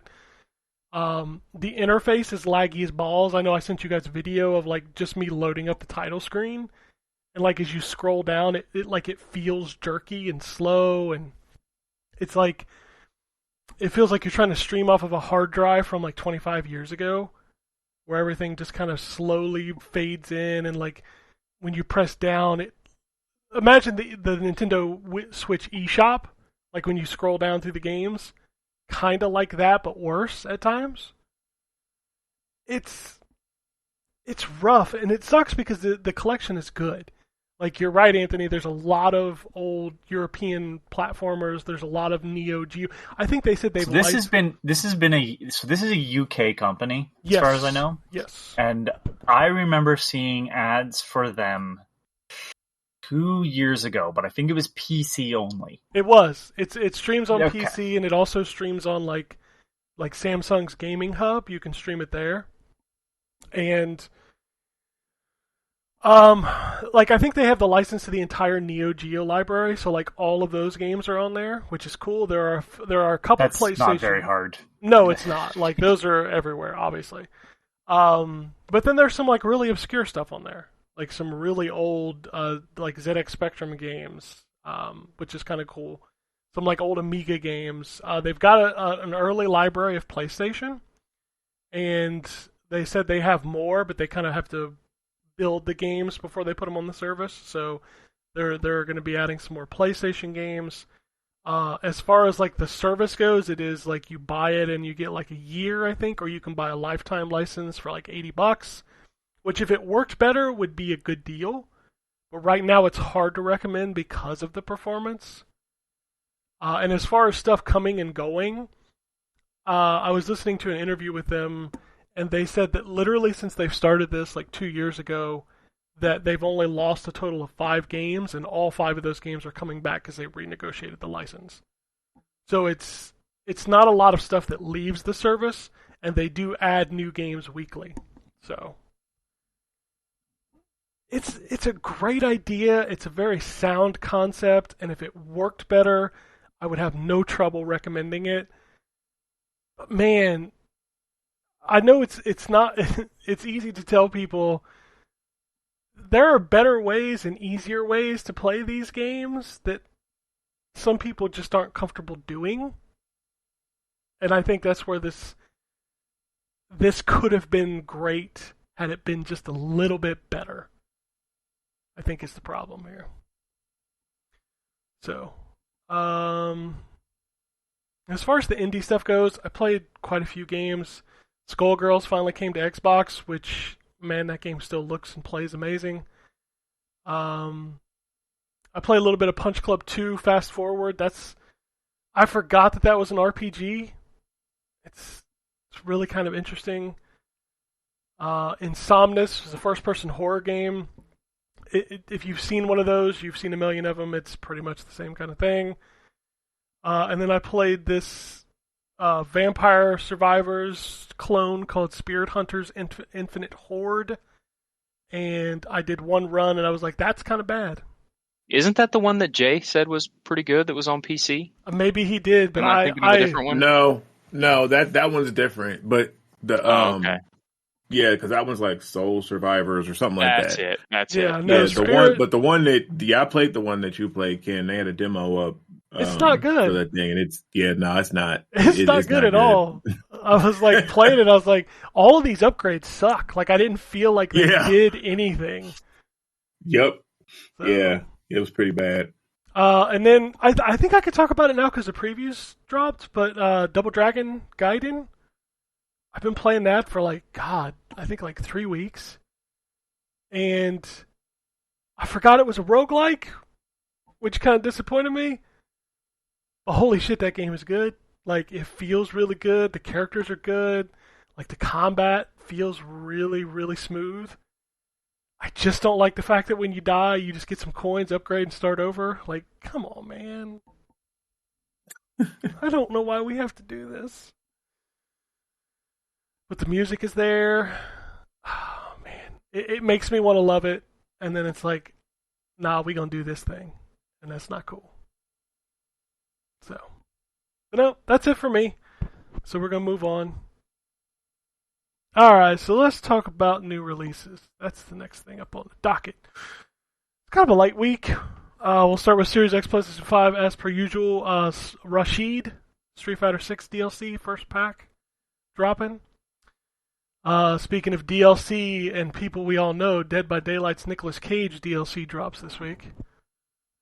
Oh boy. Yeah. Mr. Run and Jump, which everything you need to know about the game is in the title. Remnant 2, for those of you who didn't buy the big dumb stupid version. Return to Monkey Island. Double Dragon Gaiden Rise of the Dragons. F1 Manager 2023. Koa and the Five Pirates of Mara.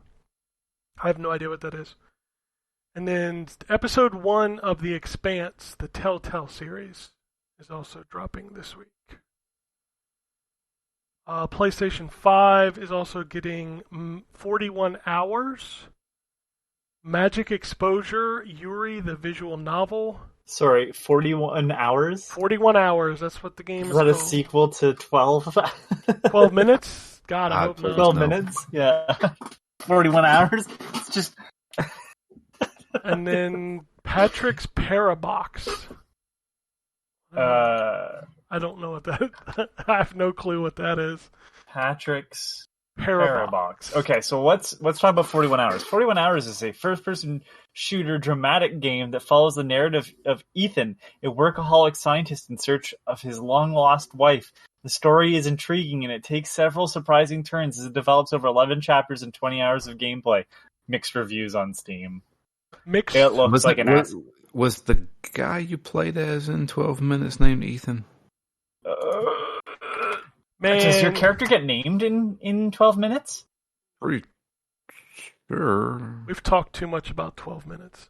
No, true. we haven't talked enough. No. Yeah, no, they're not named. Nobody's named in 12 minutes. Gotcha. I thought Yeah, it they doesn't were. make any. Yeah, well, nobody's named because who gives a shit? Fucking PlayStation 4. Patrick's Parabox is fucking. What's the Boxel? You know those games? Boxel? Voxel.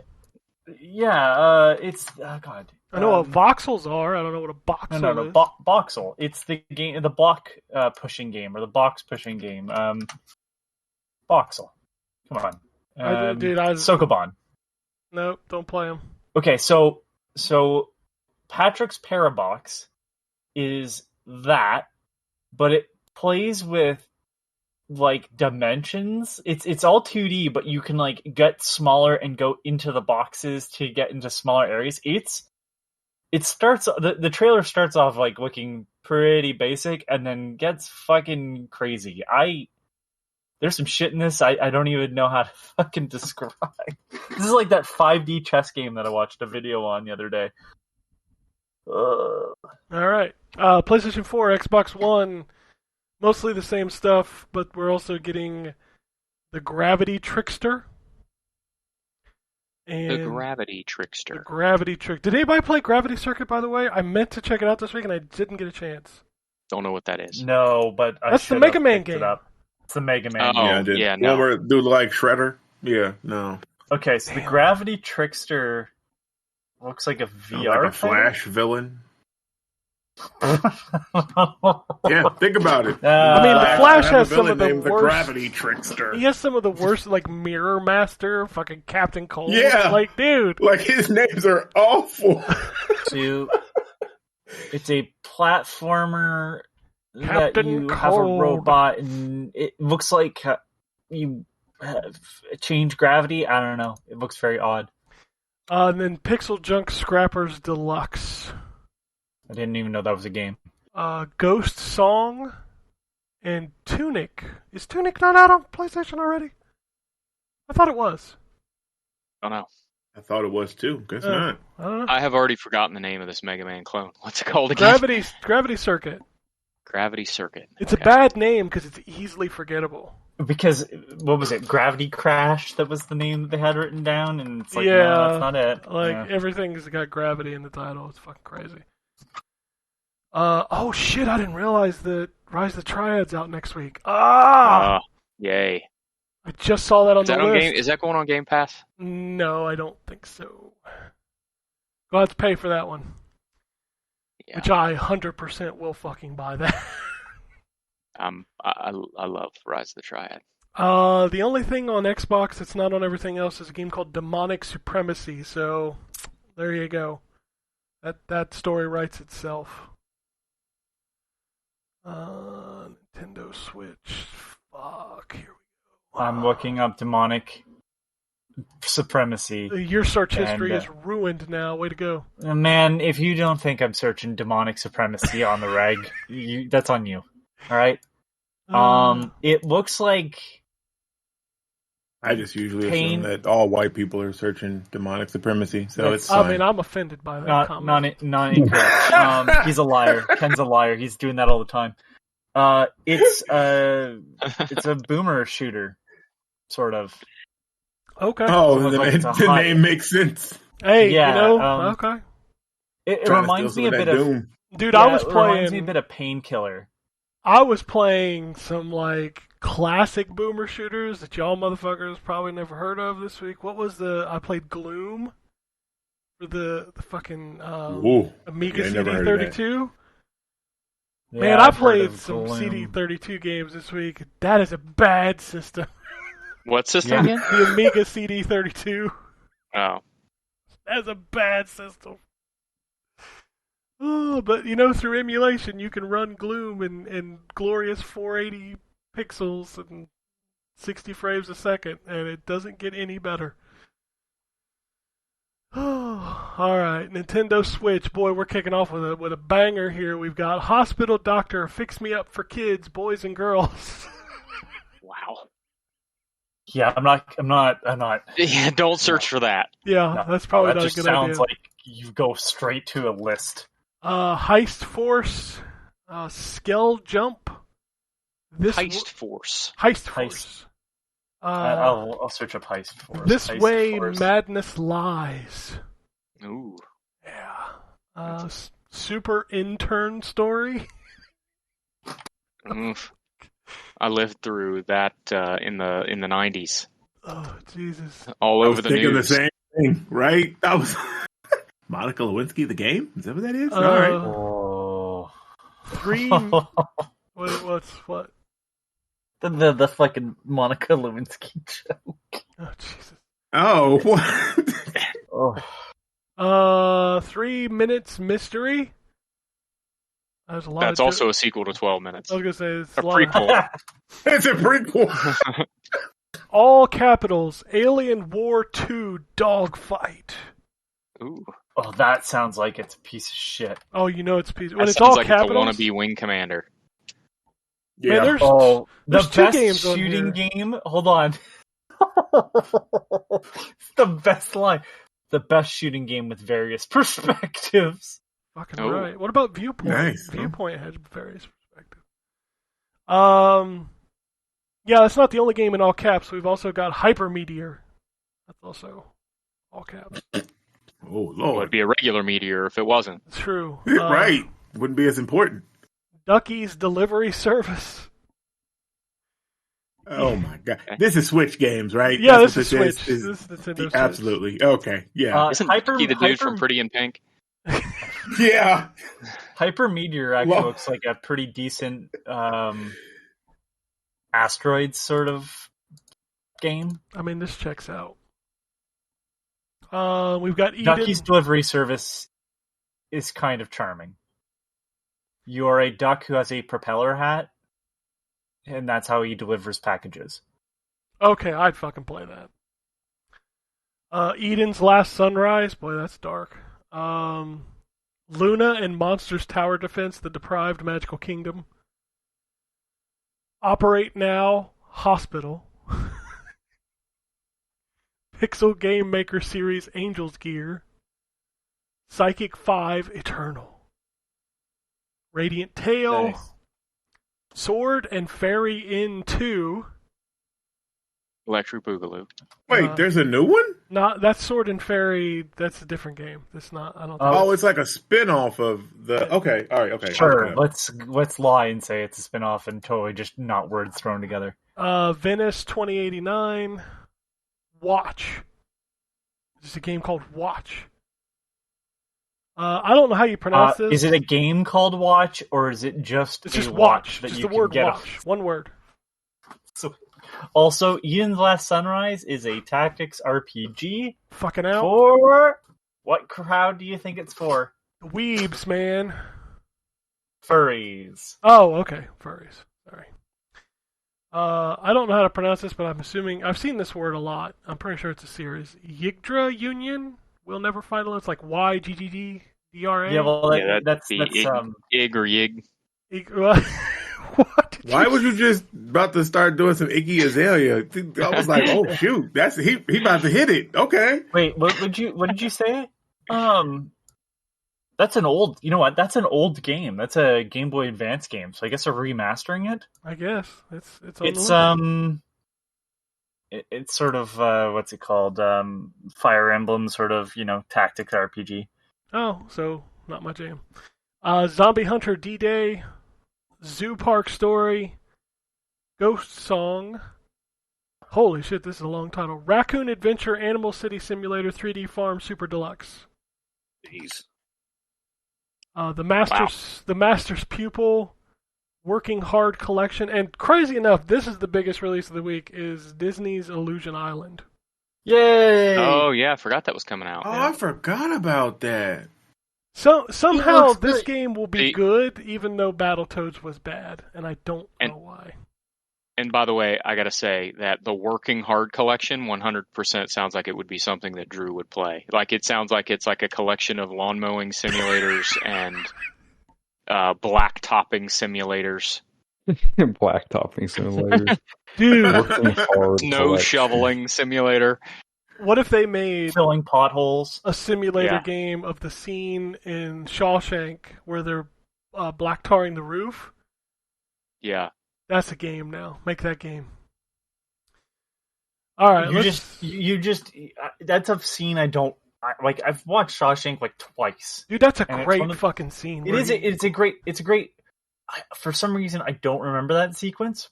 That's and where as he soon as you convinces said it, I him remembered it. to Hold get on. beer. Yeah. And they rip it off in A Way Out. Of course they do, because they ripped everything off in a way. Everything off in A Way Out.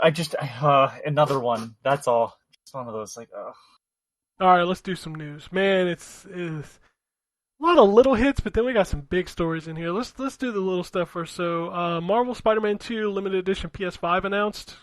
Pre-order started July 28th. You will also just be able to buy the side panels because PlayStation.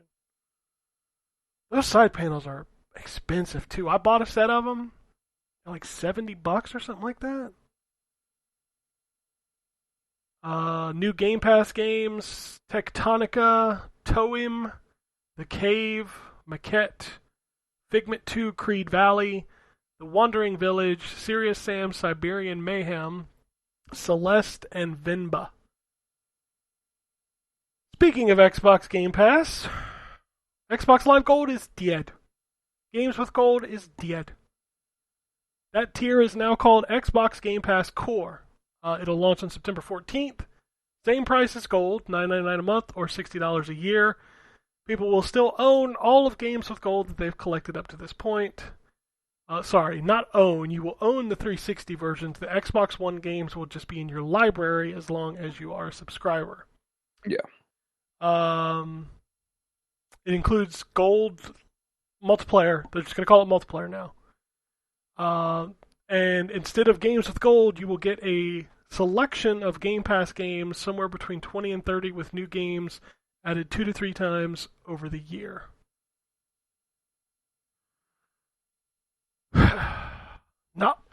This is not what I expected when they killed Xbox Live Gold. What exactly were you expecting? I was expecting multiplayer to be free because the conversation that sparked up when this Because you know they always got to put out a chart. There's got to be a chart. So they showed the 4 tiers of Xbox Game Pass, which, by the way, is too many tiers. That is too much. That's what PlayStation's problem is, and that's what Xbox's problem is too. Game Pass Core gets you multiplayer. Game Pass Console does not. That has always been the case, but people forgot that Game Pass did not include multiplayer. Which is crazy. There really shouldn't be a version of this that doesn't include multiplayer. No, there shouldn't, because multiplayer should just be fucking just make it. Just make it free. At this point, that's what really needs to happen. Multiplayer just needs to be free. Like, yes. Man, you're going to get these people that are going to subscribe to these services to get these free games. Your multiplayer. Yeah, I mean, I can't imagine that there are many, if any, people at this point who are just subscribing to one of these services so they can play multiplayer. I mean, the only people I can think of are the Call of Duty people. Well, but now they're going to be able to get all their Call of Duty games in Game Pass, so they're going to be subscribed to Game Pass anyway. Yeah, exactly. So, like, why have a tier of this that doesn't have multiplayer? Like, that's the dumbest part. Like, yes, multiplayer should be free, but why? There are 4 tiers, and one of them doesn't have multiplayer. Just one of them. Doesn't make any sense. Yeah, it's just, and it's always been that way. It was just never in the public eye because Microsoft only ever talked about Game Pass Ultimate. Like, they never talked about the core Game Pass for just console. I don't know, man. It's weird. It's weird that we will no longer call it Xbox Live Gold, although I will probably always call it Xbox Live Gold. Yeah. So my question is now, this starts in September, so we're still going to get one more Games with Gold. How do you end this service? I would, if it was, God, I wish there was worse games on fucking Xbox to give away, because if it was like PC, I would be like Bad Rats. But it's got to be something terrible. Like, really go out with a whimper.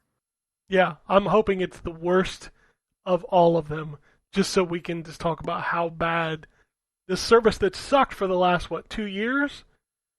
Ended on the worst note ever. Yeah, exactly. Like, let's just... Games with Gold is just... Ugh. It's terrible. Anyway, Xbox Game Showcase racked up 92 million views and was the most watched Xbox Showcase ever. Microsoft also confirmed that this year's Xbox Gamescom booth will be the biggest they've ever done. And last piece of Xbox news, a job listing suggests that Arcane Austin could be working on a single-player RPG immersive sim after Redfall. Quoting, the role needs to be familiarity with single-player action RPGs and immersive sims. How about that Redfall 60 FPS patch? Remember that? Yeah. It was quiet because nobody remembered Redfall. But I did remember about Redfall because I reviewed it, and I don't think that patch is ever coming. I don't think it is. We ain't heard nothing. A quick question. Did Gold, they only give away Xbox One games right now, right? Yes, they ran out of 360 games to give away. Perfect. So I'm just going to look at the worst Xbox One games, and I'll figure out something. All right. Well, actually, Anthony, I need you for this next news story because it's your favorite type of news story. It's Nintendo rumors. Are you ready? Jeff Grubb has heard Metroid Prime 2 is coming, quote, soonish. He left. He left. You forced him off the podcast. That's good. That's a great joke that is visible only to the folks that are actually on the podcast. Oh my god, this is so good. Oh man, so that was good. So yeah, he said that's coming soonish, and also something Zelda related, not having to do with Tears of the Kingdom, is happening later this year, but he doesn't know what it is. It's a Wind Waker remake. Oh god, please. Please let it be that. Wind Waker. Welcome back. I want to tell you about Jeff Grubb. Hey, welcome back. That was good. That was a good joke. Oh man, yeah. Here we go again. I guess his hair's gotten long enough that he wants to shave it. I believe that was my first word. So Yep. you mentioned that. Yeah. Bold to want to shave your head twice. Yep. Oh man, all he has to do is make the commitment that it'll be out before the end of 2023, and we got him. Got him. Ladies and gentlemen, we got him. Yeah. I mean, to be fair, it did happen. It just happened later than he would have liked it to. Oh, Resident Evil 4 Remake has surpassed 5 million copies. Thanks, Drew. You took it over the finish line. There you go. That's what it did. This was weird wording. Blizzard said that over 10 million players have, quote, experienced Diablo 4 in June. Yeah. Experienced. Because we don't let you play it.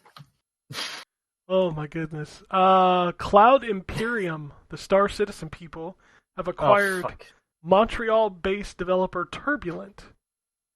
There are now over 1,100 people working on Star Citizen.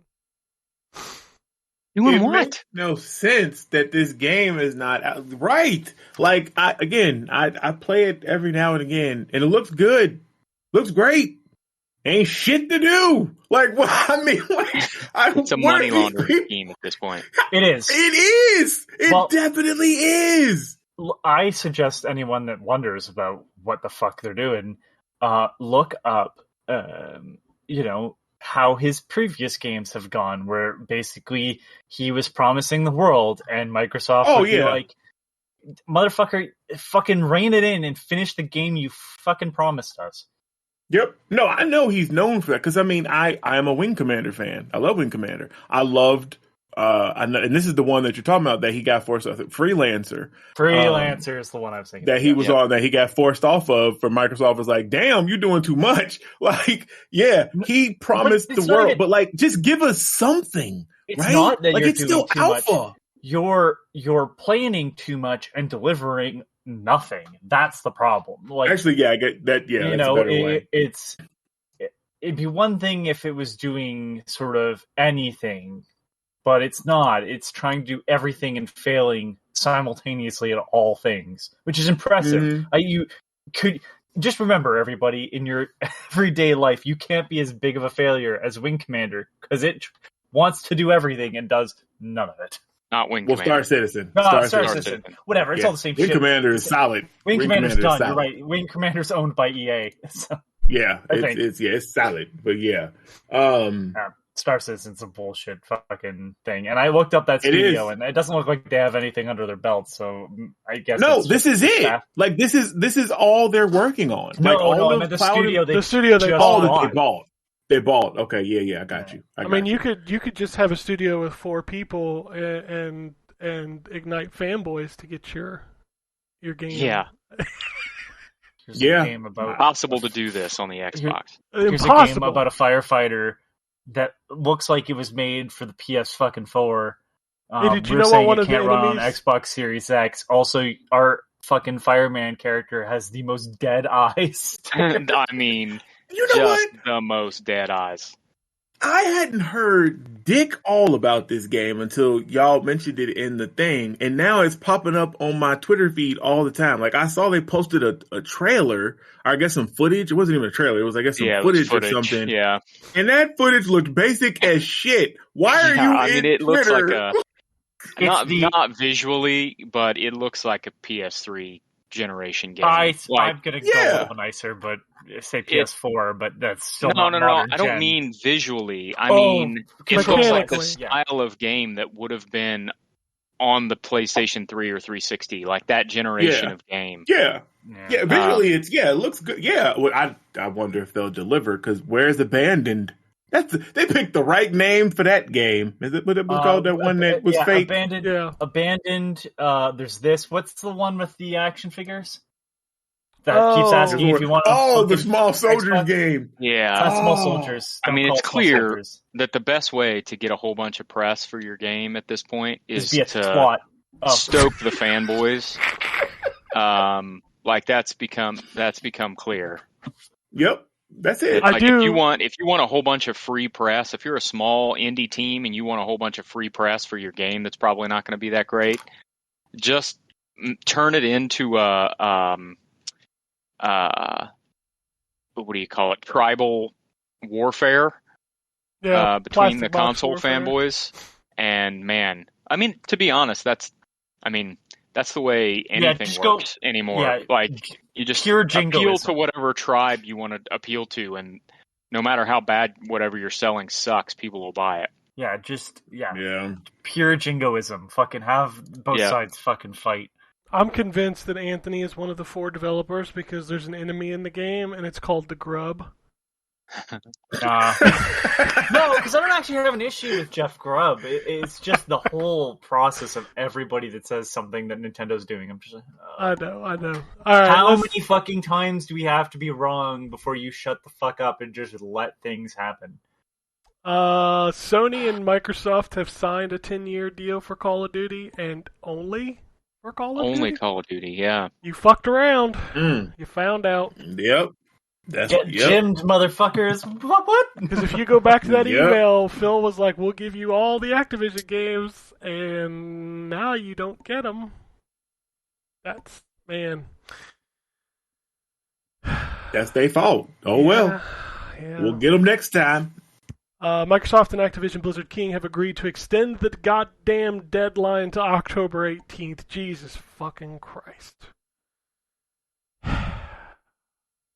We're never going to get through this. No. But I think if I understand that just means that that's what it can go to. Yeah, but it could go to... As long as everything clears, it You remember this conversation last year where they're like, oh, the July 18th date is just what it could go to. No, I do, and you're absolutely right. But then it was all, we knew the FTC stuff was going to happen. They planned for all of this stuff that we just finished. But they didn't plan for the CMA to be doubly dicks, I guess. I don't know. So, but I don't think it's going to take till October. I think maybe we see this done by August. I really need song that end of August. I really need. Oh, I love Lamb Chop. I really fucking need the Twitter lawyers to go away.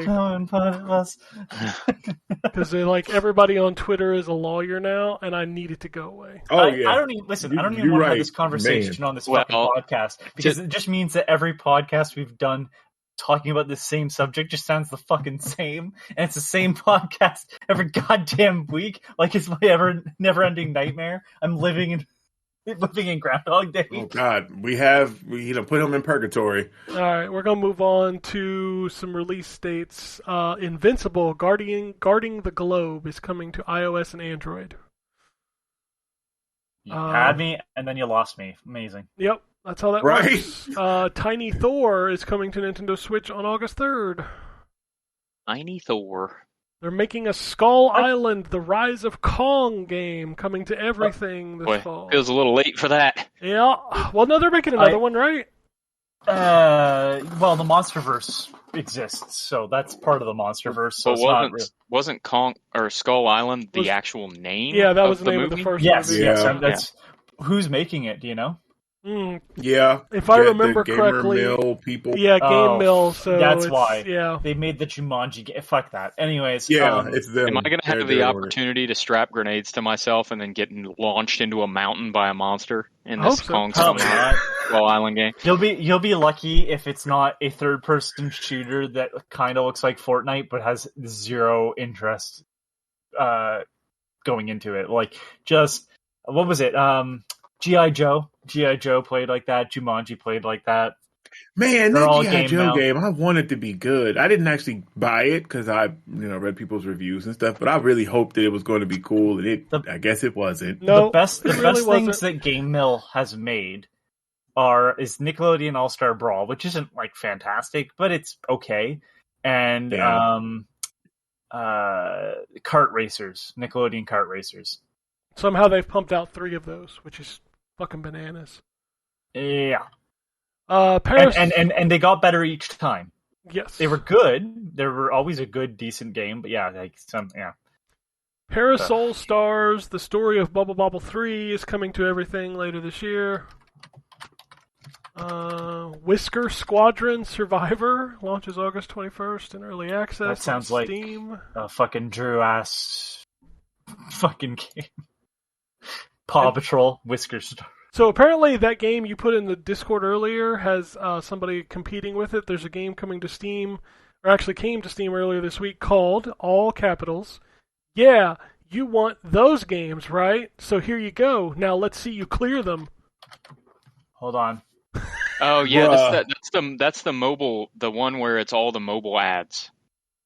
Oh, it's a game that's made up of all the mobile ads that you can't actually play, like the misleading mobile ads. Yeah, I think it's a neat idea. That's actually really smart. I kind of love it. Oh, and it's published by D3 too. It's kind of great. I need to find this game, see if it's on mobile. So we know Microsoft laid off some more people last week. Now Activision's laying off people. Boy, for $70 billion, you think you could afford a couple more jobs? You think? I mean, speaking of Activision Blizzard, I think Blizzard might be kind of desperate because they just announced that Overwatch 2 is coming to Steam. Oh, yep. And yeah, they gotta get them numbers up. You still need a Battle.net account, by the way. Wow. Also, okay. I feel like, so this announcement came on the 18th. I feel like this was planned for the close of the acquisition, because you know Microsoft is like, let's put everything everywhere. So I think this was planned, but at the same time, it's still very funny to see that report come out that Overwatch's numbers are declining, and then they're putting it on Steam. Yeah. It shouldn't have fucking been. I hate other launchers, because the equivalent would be opening up Xbox and having to start up a different app to fucking play an Xbox game. Like Ubisoft, Ubiplay? Yeah. Like that. Remember when you used to have to log into that shit when you booted up a Ubisoft game? Fun fact, did you see that they'll delete your account after like 6 years of inactivity? Yeah, there's some news about that. Yeah. And you lose all your games. Oh, it's fine. Just log in every... Huh? Speaking of live service games, Gundam Evolution is dead. Yep. That was the Overwatch game? Yep.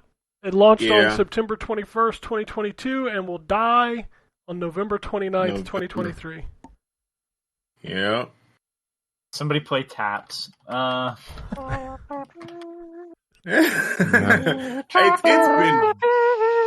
It's been dying for a while. I mean, yeah, that one. That's perfect. That's perfect. Yeah, it's been dying for a while. I mean, it was dead when it launched. Come on.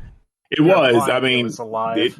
Honestly, well, on PC, when it launched on PC, it was. By the time it got to console, it was already like halved who was even still playing it on PC. And then now, it's just, I didn't think it was going to make it. But that's, that's what happens. Good Shepherd, who is owned by Devolver, and Rebellion, the Sniper Elite people, have entered a partnership for Good Shepherd to develop and publish games from Rebellion's 2000 AD comic universe, including Judge Dredd and Rogue Trooper. I love it. Yeah. Rogue Trooper is freaking weird. Rogue Trooper, you ever play the game? It's yeah, I reviewed it. It's a weird-ass game. Well, it's a weird-ass fucking story, so yeah, not fully surprised. Go ahead. It's just because 2000 AD is a comic. Did you fucking guys see what happened to the Transformers comic license? No. Terrence's. So, yeah, the wow, the guy who did Walking Dead and Invincible is Robert Kirkman? in charge of it. Robert Kirkman has it, and he's building a universe that's G.I. Joe and Transformers and a bunch of new shit. Like Transformers, he started it off as like a different series that doesn't mention that it's Transformers at all, and it's now a Transformers comic. One of the characters showed up. It's one of the weirdest things I've seen licensing wise, where it's like you not announcing that this is a Transformers comic up front. Huh. It was just one of those weird things where I'm like, man, this guy has so much fucking money, he can do whatever the fuck he wants. Transformers and G.I. Joe, huh? I'm just gonna be quiet. Yeah, hold on. I'm glad Terrence knows what I'm talking about. Hold on, let me figure out what it's called the Energon Universe. and it's interesting. Yeah. Mm-hmm. Gosh, hold on, I really can't fucking find the name of this comic. It's already out. Void Rivals is the comic that's out currently, and yeah, just like drops in like a character from Transformers suddenly. It's like doesn't even announce that it's that on the cover. It fucking blew my mind. Anyway, sorry, total just comic nerd shit. All right, M2 acquired the rights to Lightweight's PC Engine IP catalog. They didn't specify which IPs.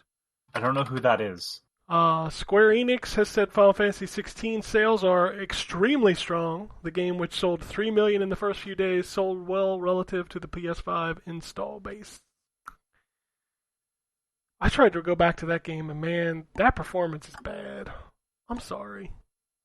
Oh, it hasn't been patched yet? I mean, they removed the motion blur, but they ain't fixed the frame rate. Oh, yeah. I gotcha. Roblox had a data breach, which leaked personal data like IP, dates of birth, names, etc. from nearly 40,000 developers. That's what happens when children are the main programmers of your game. Yeah. Eli Roth's Borderlands movie has a premiere date of August 9th, 2024. I didn't know Eli Roth was doing that. Yep, he is. I forgot that movie was even coming. Like, I knew he was doing it, but I forgot all about that movie. I don't want to see it. Am I crazy? Ain't Kevin Hart in that movie? Like, he's playing Roland. Dude, so is Jamie Lee Curtis is in that movie? Yeah, I love her, though. I love Jamie Lee Curtis. Well, what's her name's in it too? The Cate Blanchett. Yeah, she plays the psychic girl, siren, right? Yeah, the sirens. Lilith? Yeah, I can't think of her name. Lilith. Yeah. Okay, yeah, so here. Okay, all right. I have some. They have their tiny Tina Tannis. Jamie Lee Curtis is going to play Tannis, which is the only one where I'm doctor. Like, okay, that's spot on. Jack Black is playing kind of love that. Claptrap, right? Yeah, but like, I don't hear like Jack Black isn't Claptrap. Claptrap has a very specific voice, even though it's been played by two people. That's just kind of weird. But I don't know. This whole thing is just like, I think this is a terrible idea. It's gonna be a comedy. I mean, I'm assuming the games. I think so. I think it's supposed to be like a action comedy from what they were, because there was an interview. Damn, feels like it was years ago. I guess it was like last year. Because it was years ago. What's the dude that runs Gearbox? He was talking about the dude. movie. That was literally years ago. Was it? Okay, damn. That movie has been like reshot and reshot to the point where there is no way it comes out and is anything but a complete train wreck. Gotcha. I didn't realize that. Sorry? Borderlands. Oh, is it really? I didn't realize it was being reshot. It's went through 3 directors, I think, at this point. Really? Ooh. Yeah. I didn't realize that. It's bad. There's a couple of castings though that I kind of love. The guy that's playing Scooter, I don't know the actor, so maybe he does a bad job, but he looks like he looks like someone you could dress up. Fucking who is it? Stephen Boyer. He's known for TV shows, mostly Chicago Fire. Anyways, Benjamin Byron Davis is playing Marcus, the guns dealer. Not only does he look the part, you might know him as Dutch from fucking Red Dead Redemption. Oh, nice. But yeah, for the most part, I'm just like, what are you doing? Okay. High on Life has made its way to PlayStation. Just randomly. Dude, they dropped the release of that at like 8 p.m. on a Saturday night. Oh, wow. It's a fucking, I think... shadow drop. Yeah. Don't mention the creator of this game, Shadow Drop. Apparently the creator of... So, Speaking of... Go ahead, sorry. I was going to say, this was very purposeful, because if you watch the launch trailer, his voice is nowhere in the trailer. Really? Nice. So they played the trailer for because it's Comic-Con this weekend. They played the trailer for the other show that he was doing on Hulu, the space alien ones. I can't think of the name of it now. Solar Opposites. But he was the voice of one. Polar Opposites. Yeah, is that it? That might be it. Solar but Opposites. he was the Solar Opposites. Yeah, he was playing the voice of the characters, and they comment in the first scene about his voice. She's like, "Oh, so is his voice always going to be like that now? Oh, no one will notice." Like they're taking him out of everything. So I'm wondering what's going to happen with Rick and Morty. They got an anime. Said they're recasting. They're turning it into an anime. anime. Are they? Oh, I must have missed that. Okay, yeah I saw that. I saw that trailer. Yeah, that's the spinoff. Yeah, and they're also going to recast his voice for the main show. I must have missed that seen one. some people that do like spot on versions of it, so it's. I mean, sure Rick and Morty impersonations are like Arnold and Sean Connery impersonations. Everybody's got one. I used to do one. I haven't been able to do it. Yeah, not to give him credit because he sounds like a scummy person. I'm not talking about the abuse thing that was thrown out of court or whatever. I don't know, guilty. But anyways, he did mention that, like, I guess doing the voice hurts your throat because the burping that he would do in between Rick's voice. And I can tell you right now, I did a bit of that for a while, and then my fucking voice went, and I have not been able to do it since. So, man. That's why he doesn't do that much anymore. Okay. Yeah. According to Dusk Golem, Resident Evil 9 will launch in 2025, and Capcom will also announce another big title, speculation that it's a new Monster Hunter later this year with a 2024. Speculation. Yeah, I don't have to speculate. It's a new Monster Hunter. Those games print money. Speculation. Yeah. Mortal Kombat had some Comic-Con announcements. They announced. Sorry. It did. I think you mean Mortal Kombat. Dun, dun, dun, dun, dun, dun, dun, dun. You just gotta say. Sorry. You gotta say it like that, and then you gotta go 1. Oh. Yeah. It is a really bad title. It is a bad title. I told y'all. Bad title. 3 new characters were announced for the main roster, including Lee May, Tanya, and Baraka, as well as all 6. It was 6, right? The first DLC pack. 6 characters. They showed all of them. All 6. So Mortal Kombat characters, you get Ermac and Takeda and Quan Chi. Quan Chi, and then the guest characters are Homelander, Omni-Man, and Peacemaker. Yeah. So. And they did say that those 3 actors would be doing their voices. Yep. J.K. Simmons doing Omni-Man, John Cena doing Peacemaker. What's his name that does Homelander? Anthony? Is it Anthony something? I don't know his name. He fucking kills that role. Couldn't tell you. I've never seen him. Anthony Starr. It's Anthony Starr. Anthony Starr. Okay. Yeah. It's always creepy, by the way, when you look up pictures of him. Because he's not blonde. Because he's not blonde. Yeah. He's Australian too, or New Zealand. One of those. Yeah. He has an accent. That's what's funny is, like, I've been watching that DC documentary, and they have all the actors who play the characters in the movies, and like 90% of them are British. Yep. Yep. It's like just hearing these people talk about their characters, like, that's not your voice in the show. 2 out of 3 Spider-Men. So the Mortal Kombat thing, did y'all see the trailer? I saw both trailers, yeah. Okay, because like I'm super intrigued about the story in this, because like Baraka's, they're not a race. It's a virus that causes all that stuff, that like them to look like that. And then Melina apparently, I guess, yeah, the Melina stuff. Like, I was like, oh snap, they doing all kinds of stuff. Okay, like, I'm super interested. And then they fucking bring back Darius, and I'm like, what? Man, well, at least he's only a cameo. Yeah, but they brought back the other one too, the one that has the black eye makeup over. I saw somebody leaked it. It was a trailer that they showed only. Yes, he's back too. You mean Shao Kahn? Yeah, well, I don't think he's Shao Kahn, but Raiko, and then like Montaro is in a. They show a cutscene. Hearing Terrence talk about this and like not getting the joke is cracking me up. So if you've played Mortal Kombat 4, Raiko's ending is that he turns into Shao Kahn. That's where that comes from. Yeah, I know. I did get the joke. No, I know. I said I don't think he is because, well, again, at that trailer they talk about a General Shao and like how he got twisted by Shang Tsung and all this other stuff. And I kind of feel like that's supposed to be like, he's like trying to take over everything. I think that's supposed to be the Shao Kahn.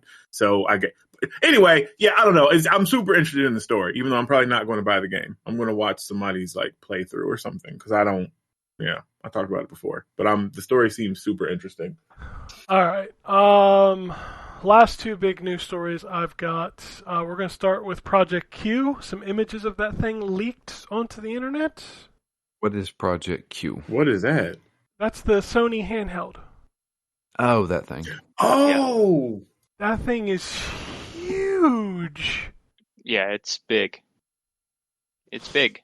Huge. I'm going to stick this in the chat in case you haven't seen it, Drew. Good God. Oh my God. Dumb. That's dumb. So what's funny is like how big it is. Also, people forget this is not. You can't take this anywhere.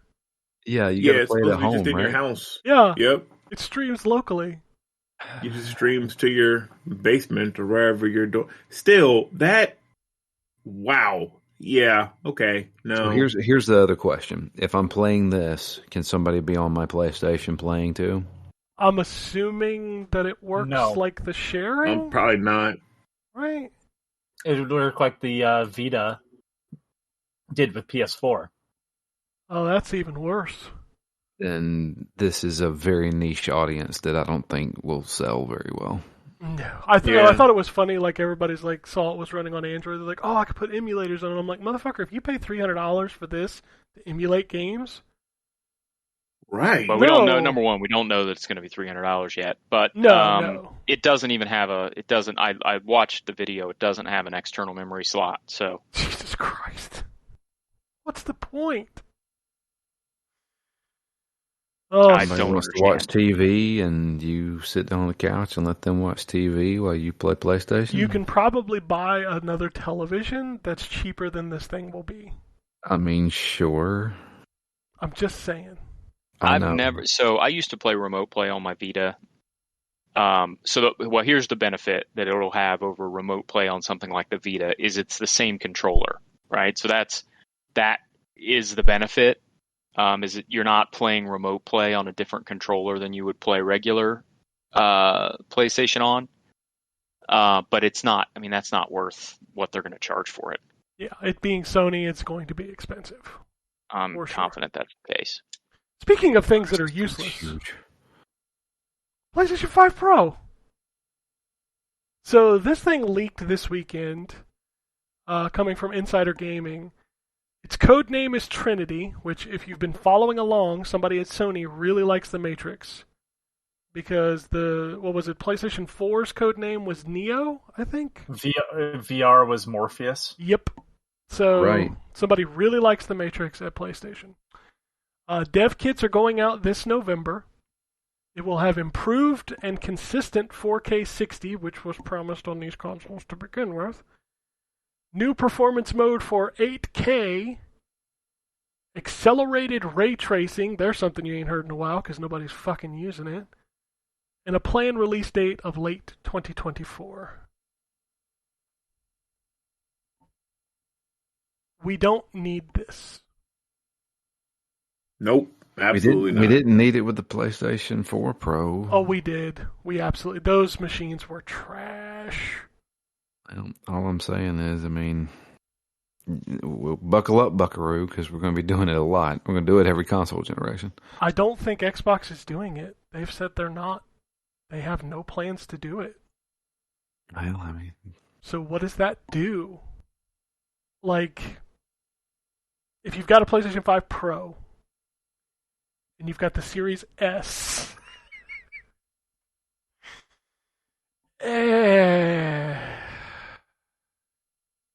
You're going to start running into developers who are going to pick and choose who they're going to develop for. I don't know, man.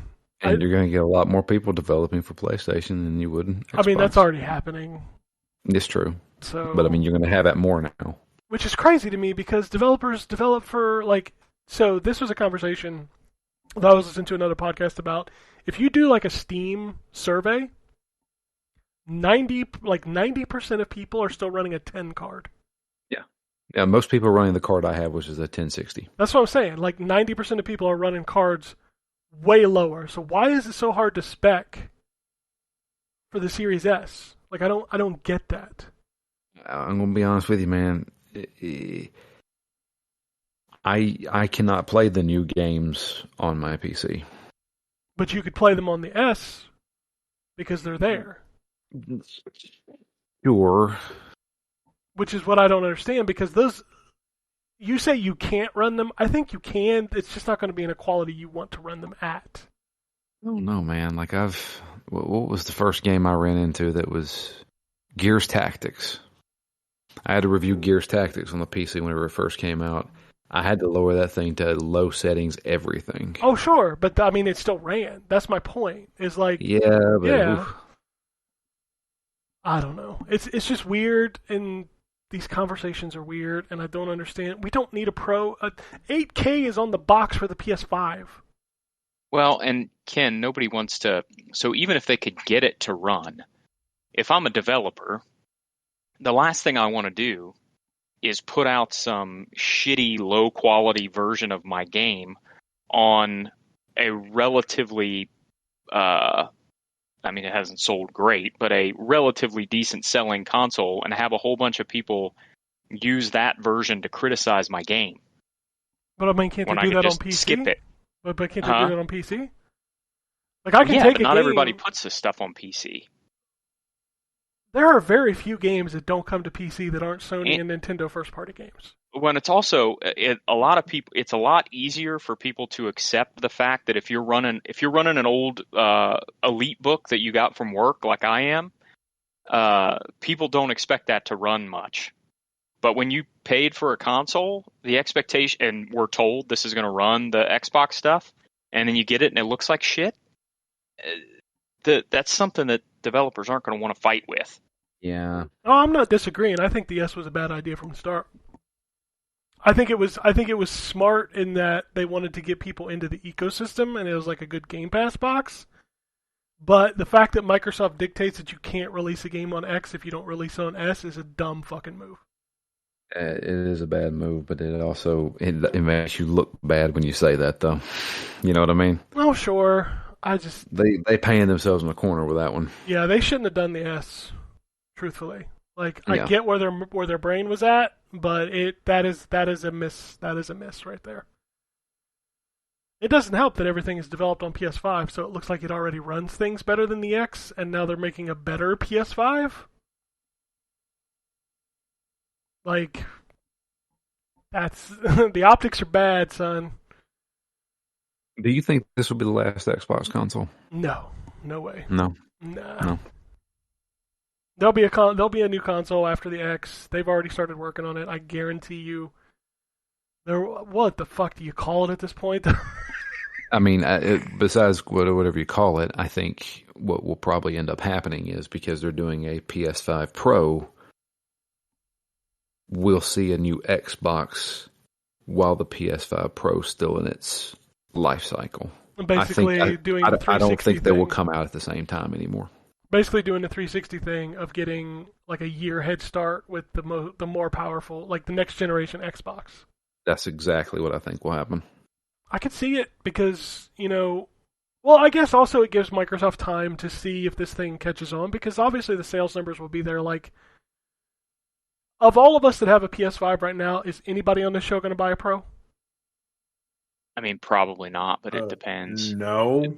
It depends on the price point. It depends on what the trade-in looks like on a regular PS5. It depends on what it actually does. I don't know. Depending on the pricing and if it drops the price of a PS5, I might buy a PS5. That's also another... I don't even have a PS5 yet. I bought a Pro, and I wasn't going to, but when I saw how much better it ran stuff, I was like, okay, yeah, that makes sense. Yeah, but that was the thing last gen, is like, and I talked about this when Drew mentioned it, the Xbox One and the PS4 were built on technology that was so bad that most games were running like shit like a year or two in. Whereas with these two consoles, we haven't even seen what they can do yet. Well, it's because people are still programming games for the last gen. Yeah, exactly. Sorry, Anthony, but we should have moved past that already. No, that's fine. But that's my thing. Like, I'm just like, well, as long as it doesn't fucking light my console on fire, I don't give a shit. Yeah, Anthony's the kind of player that doesn't really give a shit about performance. Like, and to be fair, to some extent, like, you know, if it runs and is unplayable, you're goddamn right, I'm gonna have an issue. But for the most part, like, games generally don't release in that state. You know, give or take Cyberpunk. Jedi Survivor. Well, it's funny that you mentioned Cyberpunk, because one of the big issues in the Cyberpunk development was them trying to develop it for the last-gen consoles. Yeah. Well, I mean, at that point, I think, yeah. But the problem is that they've announced it for those consoles. They backed themselves into the corner. Like, 100%. You know, if you knew you were going to have a game come out that far, like, you should know. Like, if you start a game and you're like, this is going to take us 5 years to develop, don't tell me what consoles it's going to be on, because 5 years from now could be a completely different, like, landscape. So that's kind of on them. But yeah, like, I do understand that. It just, like, does it run? It doesn't make me, like, if it makes me sick, there's a problem. But for the most part, like, you know, I play janky games. Fucking Ryan, you do too. You know the experience. I sure do. Like, sometimes it's not about the performance, it's about the game in general. No, and you're probably 80 to 90% of people, because, like, only people like me care when something runs. Like, if you guys play Final Fantasy, you'd have no problem. Like, you'd be like, this is fine. Whereas I'm playing it and I'm watching these frame drops consistently, and it's very distracting to me. So I get that most people don't care, which is also another reason why I'm like, what point is the Pro when 90% of people don't care? I really think and again, this is a leak at this point, so who knows what of it's real and who knows what isn't. But I do think that it's a test to say, okay, you guys on the Xbox side have shackled yourself to this Series S, so we're going to put out a Pro that is an even further gulf in performance between your bottom-end system, and now what? What's the response to that, right? And maybe it will be just wait. Yeah, they're trying to. I think what their end goal is trying to force developers to choose them over Xbox. That's what it seems like.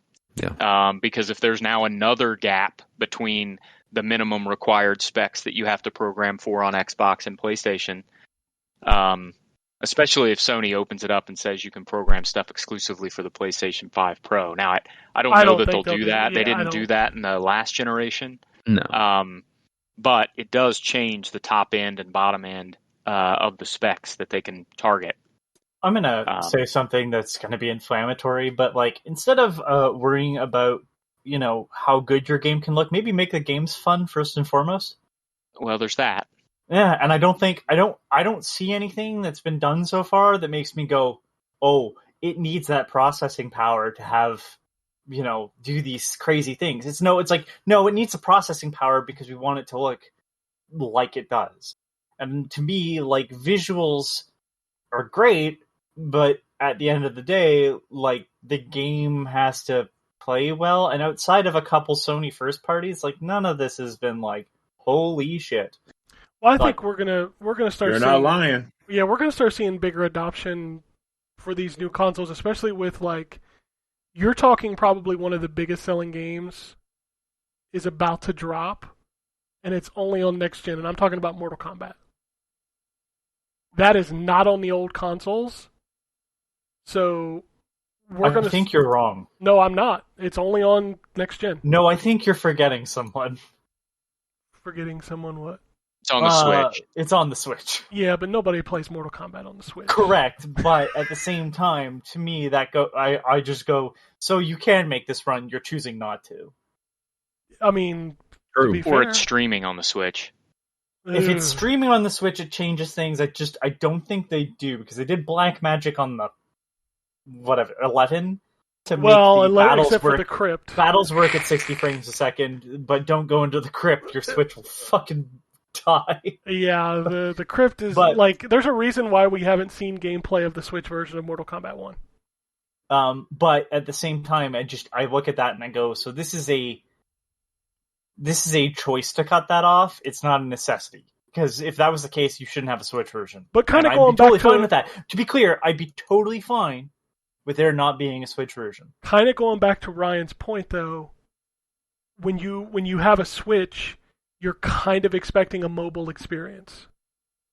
So the expectations for a game on there are not as high as they would be on an Xbox One or a PS4. Like, you can get away with it there because people are like, well, I can play this on the go, so I don't expect it to look as good.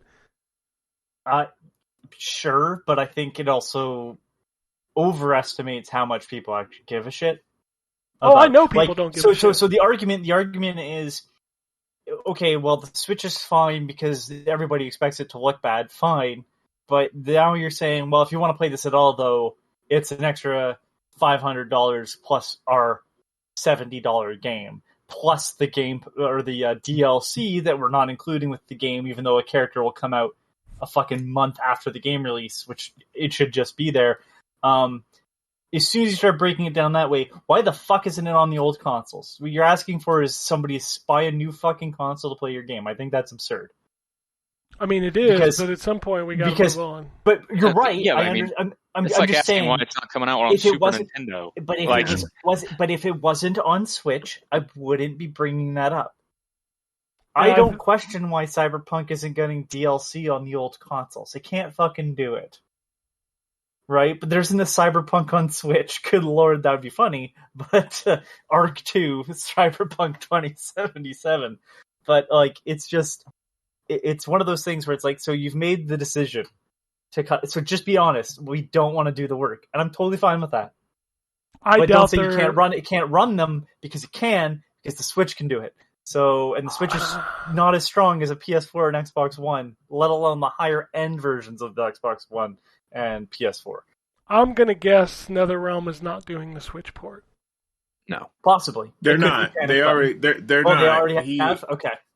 They said there's an interview with Ed Boon. The people that did 11, the studio that did 11, is doing the Switch port for Mortal Kombat 1, and he said he said they're happy with their job, their work so far. Like he would speak highly of them. Shiver and Saber Interactive, and they're apparently the people that did 11. So okay. All right, well, still, it's one of those things, well, why can't you just port the Switch version to the other consoles? I don't think I'm asking unfair questions here. I just don't. You know what? At the end of the day, I don't think you are either. I mean, if we're outsourcing to another studio that's producing a downgraded copy of the game to run on, another console, yeah, why couldn't they also then just port it to the old ones using that same studio if they have the expertise? Maybe they don't. Maybe that's why it's not happening. I don't know. I think some of it comes back to Ken's point that if they ported the Switch version to PlayStation 4 and Xbox One, it would not be as well received as the Switch version because people have lower expectations on the Switch. Well, I just don't want to hear, though, from Mortal Kombat 1 devs that the game sold 2 million copies, and they're like, well, we'll see those sales roll in eventually. Well, you cut off a huge base because even though install bases are increasing for the new consoles, that doesn't mean that everybody has one. It's not like it's, an easy purchase. They haven't had a price drop. In fact, the Xbox is crazy in increasing prices, although the PS5 did that here as well, so... But also, wasn't that also a rumor this week that the PS5 was going to drop price, which would be crazy, right? I think there was a rumor. If it does, though, I think that's a line. That's what I was kind of saying. Like, I'll buy a PS5 if a PS5 Pro exists, and that becomes their higher-end product, and the price of a PS5 drops. I think there's a rumor of a Slim with a lower price, which would be crazy considering Microsoft just increased prices and they're being outsold. Right. This whole console generation just seems like a terrible concept. Like, on a hardware basis, it's fine, but like on a customer level, I just look at this and I go, this is where the greed just takes over entirely. Yeah. So how do you justify a Slim with a cheaper price? Yeah.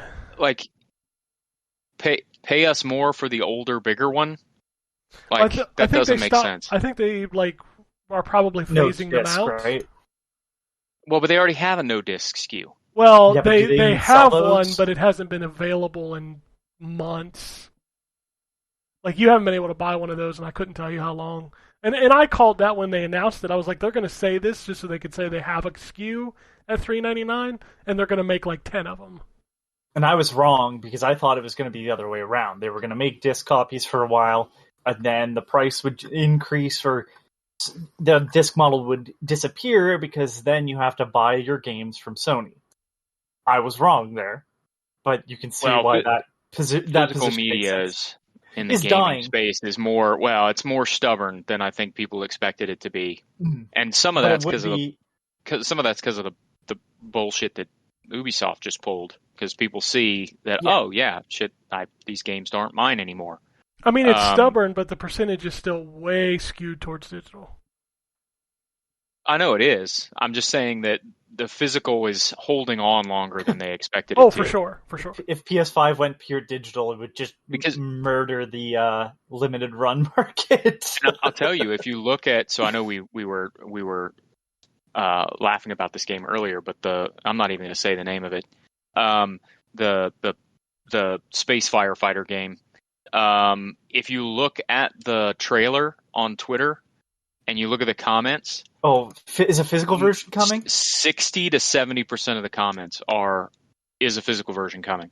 So yes, but two.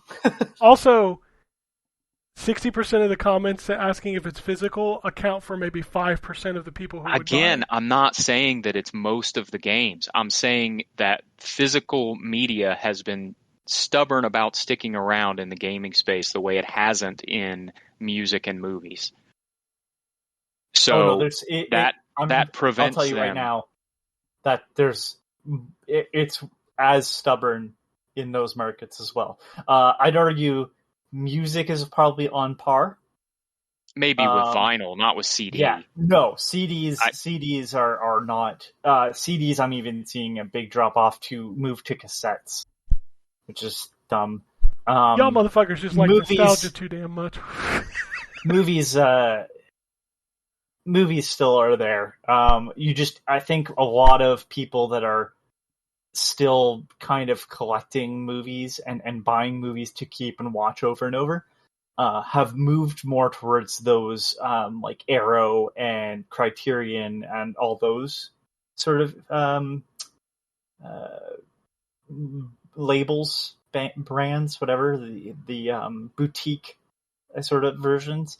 But it's still there for those too. It's just that you don't have to engage with it for the most part if you don't want to. And video, like the people making the vinyl do not make the record players. That's up to somebody else to make. PlayStation sells the games and makes the games, so at the end of the day, they kind of are fucked. Okay, hold up, because I wasn't going to interrupt you while you was cooking, but did you say, Ken, that y'all motherfuckers hold on to nostalgia too much? Is that what he was talking about? When he was talking about buying cassette tapes. Yeah, I know what you were saying when he was talking about cassette tapes. I just was like, that's crazy, because my guy, didn't you just build a device to hold on to your nostalgia? Like Eternal Champions. Yeah, right? I built a device that takes up 5 inches by 5 inches. And it plays them perfectly, whereas a cassette tape, I have to rewind and flip sides. That sounds dumb. So I'll tell you what happened. That works your dexterity. Get on your fingers so you can be nimble. Pull out your pencil and rotate the tape back. I need to put a piece of Scotch tape over the top so I can record over it. There you go. These are all skills that they got to learn. That's what they. So what happened there is just the fact that vinyl was a thing, and then because everybody seemed to reject CDs for some bizarre reason that I'm still not fully certain of. Sound quality. Sorry? Sound quality. Horseshit.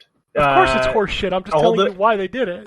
No, but I'm telling you that's a horseshit reason. They'll tell you vinyl sounds better, except that you're adding static to it. The cassettes are the worst sounding out of them all because no one makes high-end cassettes anymore. It's like one factory. and people moved there because they couldn't get their vinyl pressed anymore because big labels were like, well, we need 4,000 copies of this Adele album, and then those 4,000 copies end up in a Goodwill a week later because they're not selling.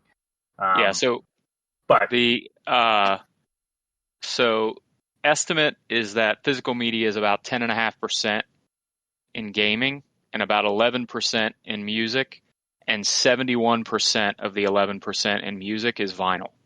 Yep, I understand that. So that would be like if I started releasing games again on cartridges, and those sold to a collector. They do that. But they don't do that with Ken screaming in the background. They do that, but they don't do that with like new games. The new Call of Duty's not coming out on cartridge like the new Taylor Swift album's coming out on vinyl. Could you imagine the size of the cartridge that Call of Duty would have to be on? I also want you to think about it though. That 32X cartridge. They sell it at different camo Neo Geo cartridge, bitch. It's just a giant hard drive that's just Call of Duty installed onto it. I mean, that's what we're getting to, it comes in different right? camo colors because that's exactly what they did with the new Taylor Swift album. Dude, I see a future where there are USB drives that are like 2 terabytes that you just plug into the front of your Series X or whatever, and there's your Call of Duty. Well, I'm surprised we never went to that. Yeah. It's got to be cheaper They tried than selling albums on SD cards at one point. Mini discs, remember those? Sony's mini disc format? I don't, because I've never seen one in real life. Dude, I was in the Best Buy when they sold them. When they sold one? I mean, the section was very, very small. Yeah. Just like PSP movies, remember those? Oh yeah. Fuck UMDs. I own 2 UMDs, and neither of them are Viva Bam. Don't worry. I remember we had a lot of those at EB Games. Yeah, because we would clearance them out for like $3. I have 2. I have Final Fantasy VII, Advent Children, and the complete Aeon Flux animated series. Wow. It's 2 UMDs, guys. You gotta understand. There's so much data. Why don't you just get some fucking laser discs, man? Get to flip the side. You only get 30 minutes of video. I bought the Aeon Flux just because I couldn't believe there was a 2 UMD case. Oh my God. I fucking hate physical media. I'm not gonna lie. See, thank you. Outside of music, thank you. I'm tired of buying video games for the most part on physical. I just can't do it unless it's cheaper. I don't. Y'all will be in my boat eventually. I have so much free space in my room, in my office now, because I don't have any physical discs. It's wonderful. I saw this video of this dude on Twitter posted his game room, which is like the size of my living room, and like 90% of it is just taken up with all this stuff, and I was like watching him walk around the room, like taking a video of it. I was like, this looks really cool. I have all of this in a 5x5 square on my floor. Bruh. Oh, I love it. All right, let's close this bitch out. This is monster. I got an email and a couple of tweets. Oh Jesus, Anthony, why do you gotta put that in the chat? Oh. All right, the email comes from Jeremy. He says, I hope all is well. I've been playing the crap out of Diablo 4. Side note, Season 1 nerfs suck a big one. And haven't had a chance to get back into Tears of the Kingdom. When I'm not working every day trying to sell a car, that is. Hopefully I'll be up on my games when Mario Wonder drops. Speaking of Nintendo, we got to be getting close to seeing their new console. What's your guess on release dates? I'm hoping for 2024 summer or early fall. Always great to hear you guys every week. Also just realized I'm pretty sure I've been listening to you for almost a decade. Oh, yeah. Wow. Congrats, man. Appreciate that. Also, I'm sorry. I figured somebody was going to say that. We've been listening to each other for 17 years, so I feel your pain if you've been listening for 10. The only time you get a break is when you're not on the show, Ryan. That's right, because I don't listen to this thing. Oh, Switch console. I'm sticking to what I thought. I think it's going to be March 2024. Yeah, I actually think so too. I could see. Yeah, I mean, I think we hear about it within the next, within a year's time. I just don't know if it releases. Yeah, with that Mario being announced, I don't think it's the Mario the one that throws me off. Yeah, the Wonder's coming out, and they've announced that they're redoing Luigi's Mansion Dark Moon, and they're doing the Princess Peach game and Super Mario RPG. If it didn't have that strong of a lineup, I could see it being kind of the end. Like if it was just the Luigi's Mansion, the Super Mario RPG, I'd be like, oh, okay, but it's it just seems like it's too strong of a lineup to be like, and a new console. I felt like the new console was going to launch with like a new proper 3D Mario, and maybe that's still the case. Maybe Wonder's like a Bowser's Fury type of... No, I think Wonder is the new Super Mario Brothers, so that's just going to take over. But that's not 3D Mario. I feel like 3D Mario that's what I'm is saying. the I'm saying this has nothing to do with the team that would make your new Odyssey or whatever. Yeah, I think the new Switch still launches with the new Mario, because we're not launching with a Zelda. That's for sure. So, yeah, no. I think you get like a Zelda the same year, but it's another one of those remakes of. It's like the Capcom games or whatever that they remake. Oh, in the same style of Link's Awakening. Might be when you get your Wind Waker remake. No, that'll be out before that ship has sailed. Haha. No, they'll still do that. That was a good pun that I didn't mean to make until I got to the end. He's like, he gets to the end of the sentence. He's like, I'm very proud of that. I'm gonna make a comment I'm gonna stamp that with a ha. Yeah, I still think we get Twilight Princess Wind Waker HD, but I think the next Switch may but 2 Marios in 6 months, that seems crazy. I feel like we would have gotten Twilight Princess. Dude, you know how Nintendo sits on shit they would have forever. chosen the game that people want less, because everybody wants Wind Waker, not as many people want Twilight Princess. It's so crazy. And it's not that it's a bad game, everybody. They might get upset. It's just that the first fucking bit is a goddamn slog. It's crazy to me that Wind Waker is the most wanted, because I know Ryan remembers when they announced that game, nobody wanted it. I remember that. I hated that art style. I think part of me hating that art style was you see the drawing of it and you go, this is not great. And then you see him in action, and he's so emotive, and I'm like, okay, this is way better.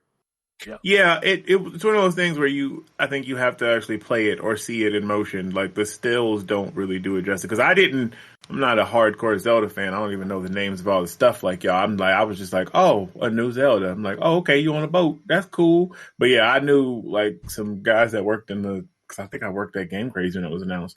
Some guys that worked there, like, were just livid that they changed the art style. I still find it funny of grown men being upset at cartoons. I think also part of it is that we all saw that Space World demo somehow trailer, in the early age of the internet video streaming. We all saw the Space World demo that looked far more like Ocarina of Time. Dude, so it helps too that Ocarina of Time and Majora's Mask were incredibly well received. Yes. So that was another reason for the blowback. Is it's not like they put out 2 shitty games and then changed the whole style of the game. They changed the style after putting out 2 of the most successful games of all time, which led to some of the blowback.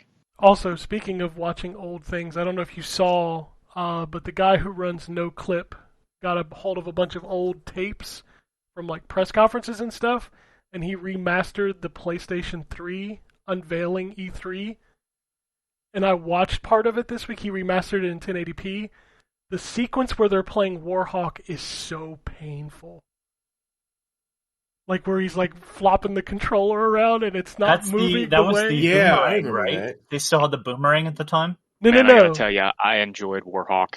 No. The game is fine, but watching him control it with the 6-axis was painful. Yeah, 6-axis was painful. Yes. Not a certain game was bad with the 6-axis. The 6-axis always was terrible.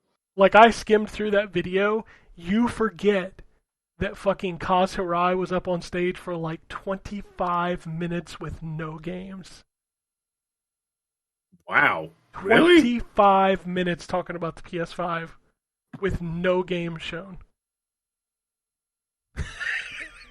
Jeez. Well, PS3, you mean, I think, right? Yeah, sorry, PS3 games. PS3. Yeah. Okay, but yeah, that's great. Wow.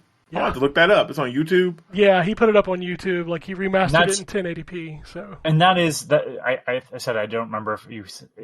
Didn't hear you say it. That's the Boomerang, right? No. It's the real one. This was before. Okay. Yeah. So I remember seeing the Boomerang stuff. I don't know if I've ever seen that conference. Yeah, this is the Ridge Racer conference. Cringe. This is the Ridge Racer conference. The Ridge Racer. Ridge Racer. Remember that one? Yeah, I remember that. It's the $599 US conference. Yeah, and hit his weak spot for massive damage. Yeah, the crab, the giant. This is historically accurate, based on historical stuff that actually happened in Japan. Here's a giant enemy crab. Oh, yeah, shit. That was crazy. I'm like, wait, so they was fighting giant crabs in historical Japan? I guess. Alrighty then. Yeah, it's wacky over there. Oh man, it's fun to go back and watch that shit. And you're like, God, we got excited for this, and this is terrible. What a terrible press conference. I mean, the worst of all time. Yeah, it was bad. It's really bad. All right, couple tweets to get out of here. Shogun says, PS5 Pro with a laugh face. If the rumors are real, there's no way they can do what they're claiming at a reasonable price. This might as well be PS Gaming PC. You can't find a gaming PC near console price that can do consistent 4K 60. Be prepared to pay for performance. Sony needs the money. Yeah, we'll see. I'm if it can't be figured out from my tone as it relates to this PS5 Pro, I'm still not certain that this leak's not complete bullshit. We'll see. The only reason I give it any credence is because this guy, like I said in the Discord, had predicted Q and something else that came true, like the DualSense Edge. Like, he leaked both of those. Which is the only reason I give this credence, because that's two pieces of Sony hardware that he leaked and were true. Yeah. So he got some... He's got something. Yeah, he's got something that he knows. All right. He also says, I wonder will the fanboys complain about the PlayStation 5 is holding back games since they not have to develop for two different consoles. Gaming is in such a ridiculous place. I'm thinking about finding a new hobby. Have y'all looked up quadcopters? Wait, are quadcopters different than like drones? Dude, I don't know what a quadcopter is. Okay, so it is just. I was just double checking. It is a drone. Yeah, drone shit is cool. I mean, he ain't wrong about modern gaming. No, it's a fucking mess. Yeah, it's just a mess. Like, I hate going on Twitter sometimes, or even any of like the websites and seeing, because it pops up in everything, the articles and and it's like, damn, I just want to know a release date. I just want to know what this game is about. I don't need to feed into the freaking plastic war box and stuff. Like, it's Jesus. It's a lot, man, and I don't understand it because, like, how can you get so angry about video games? Yeah. Like, I don't get it. Like, it's just a game. Like, I think it's a bit different if you're angry about video games while you're playing a video game. Yeah, for sure. I'm talking more about the, like, Xbox gamers don't buy games. PlayStation ain't got no games. All that dumb shit.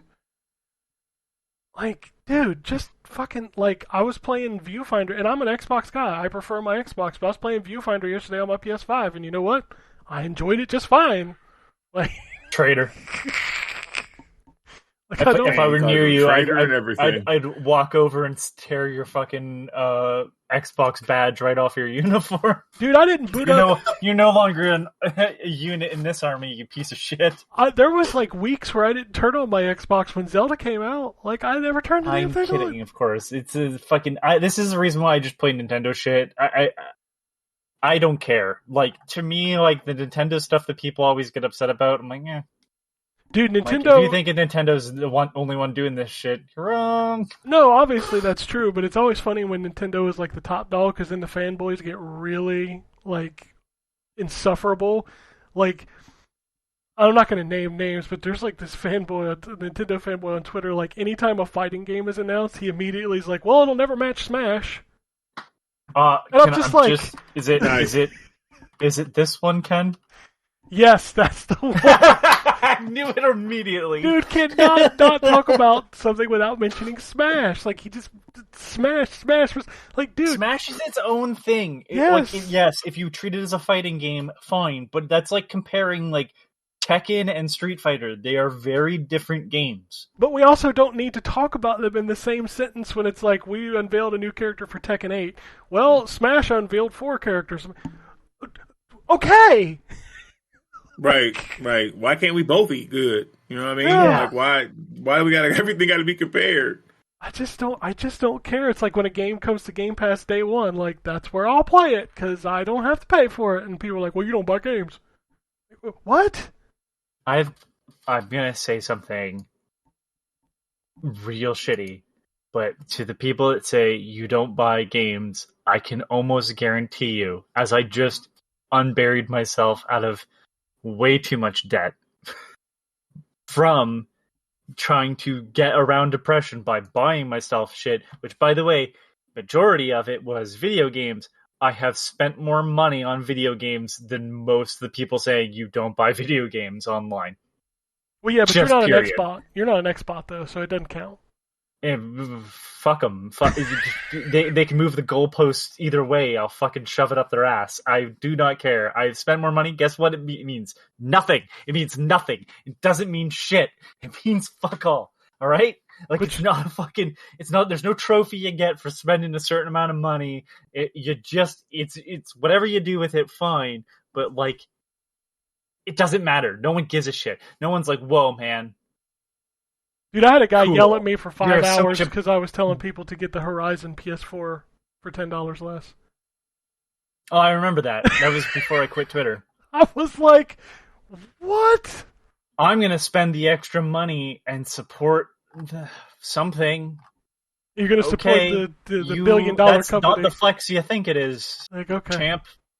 Like, dude, if I get shit cheap, that's when I buy. Like, there's a reason why Wario64 is the only Twitter account I need. I will. Yeah, I mean, look, game on your own budget. As someone that just, again, unburied himself out of years of debt, game on your own budget.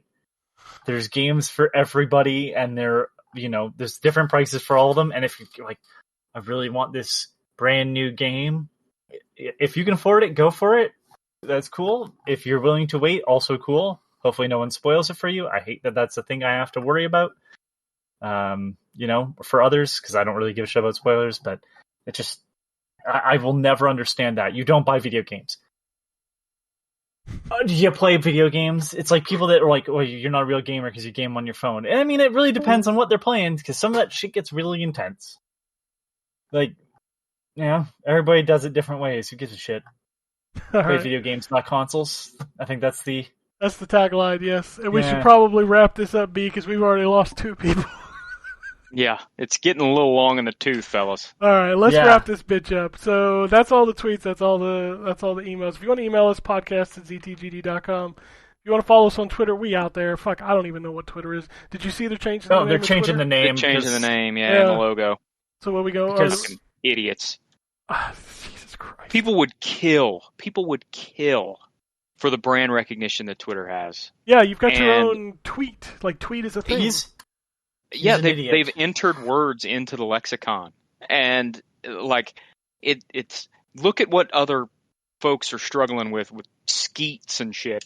Threads. Like, it's So you're gonna change to some other shit to lose all brand recognition, while meanwhile Threads just connects to your Instagram. Genius move. So stupid. Yeah. Enjoy your other party of just guys that want to blow you, Elon. That's not weird at all. Anyway, yeah. So we're out there on the whatever it's called at ZTGD Podcast, and I don't know. We're on there. Wombat's at Wombat RP. I'm at ZTGD. Phoenix Down has started up a new game. Drew was on earlier. He talked about that. So no more. Ken doesn't remember. I don't. I really don't. I done forgot. I don't remember. Resident Evil 4 remake. There you go. So I wasn't the only one that didn't remember, so don't make fun of me. No, I was just calling you out. You exposed yourself in the process. not supposed to expose myself anymore. The police said so. You got a restraining order on you. Anyway, we're gonna get out of here before you say something you shouldn't say. So, peace, bitches. Alrighty, and it goes something like this.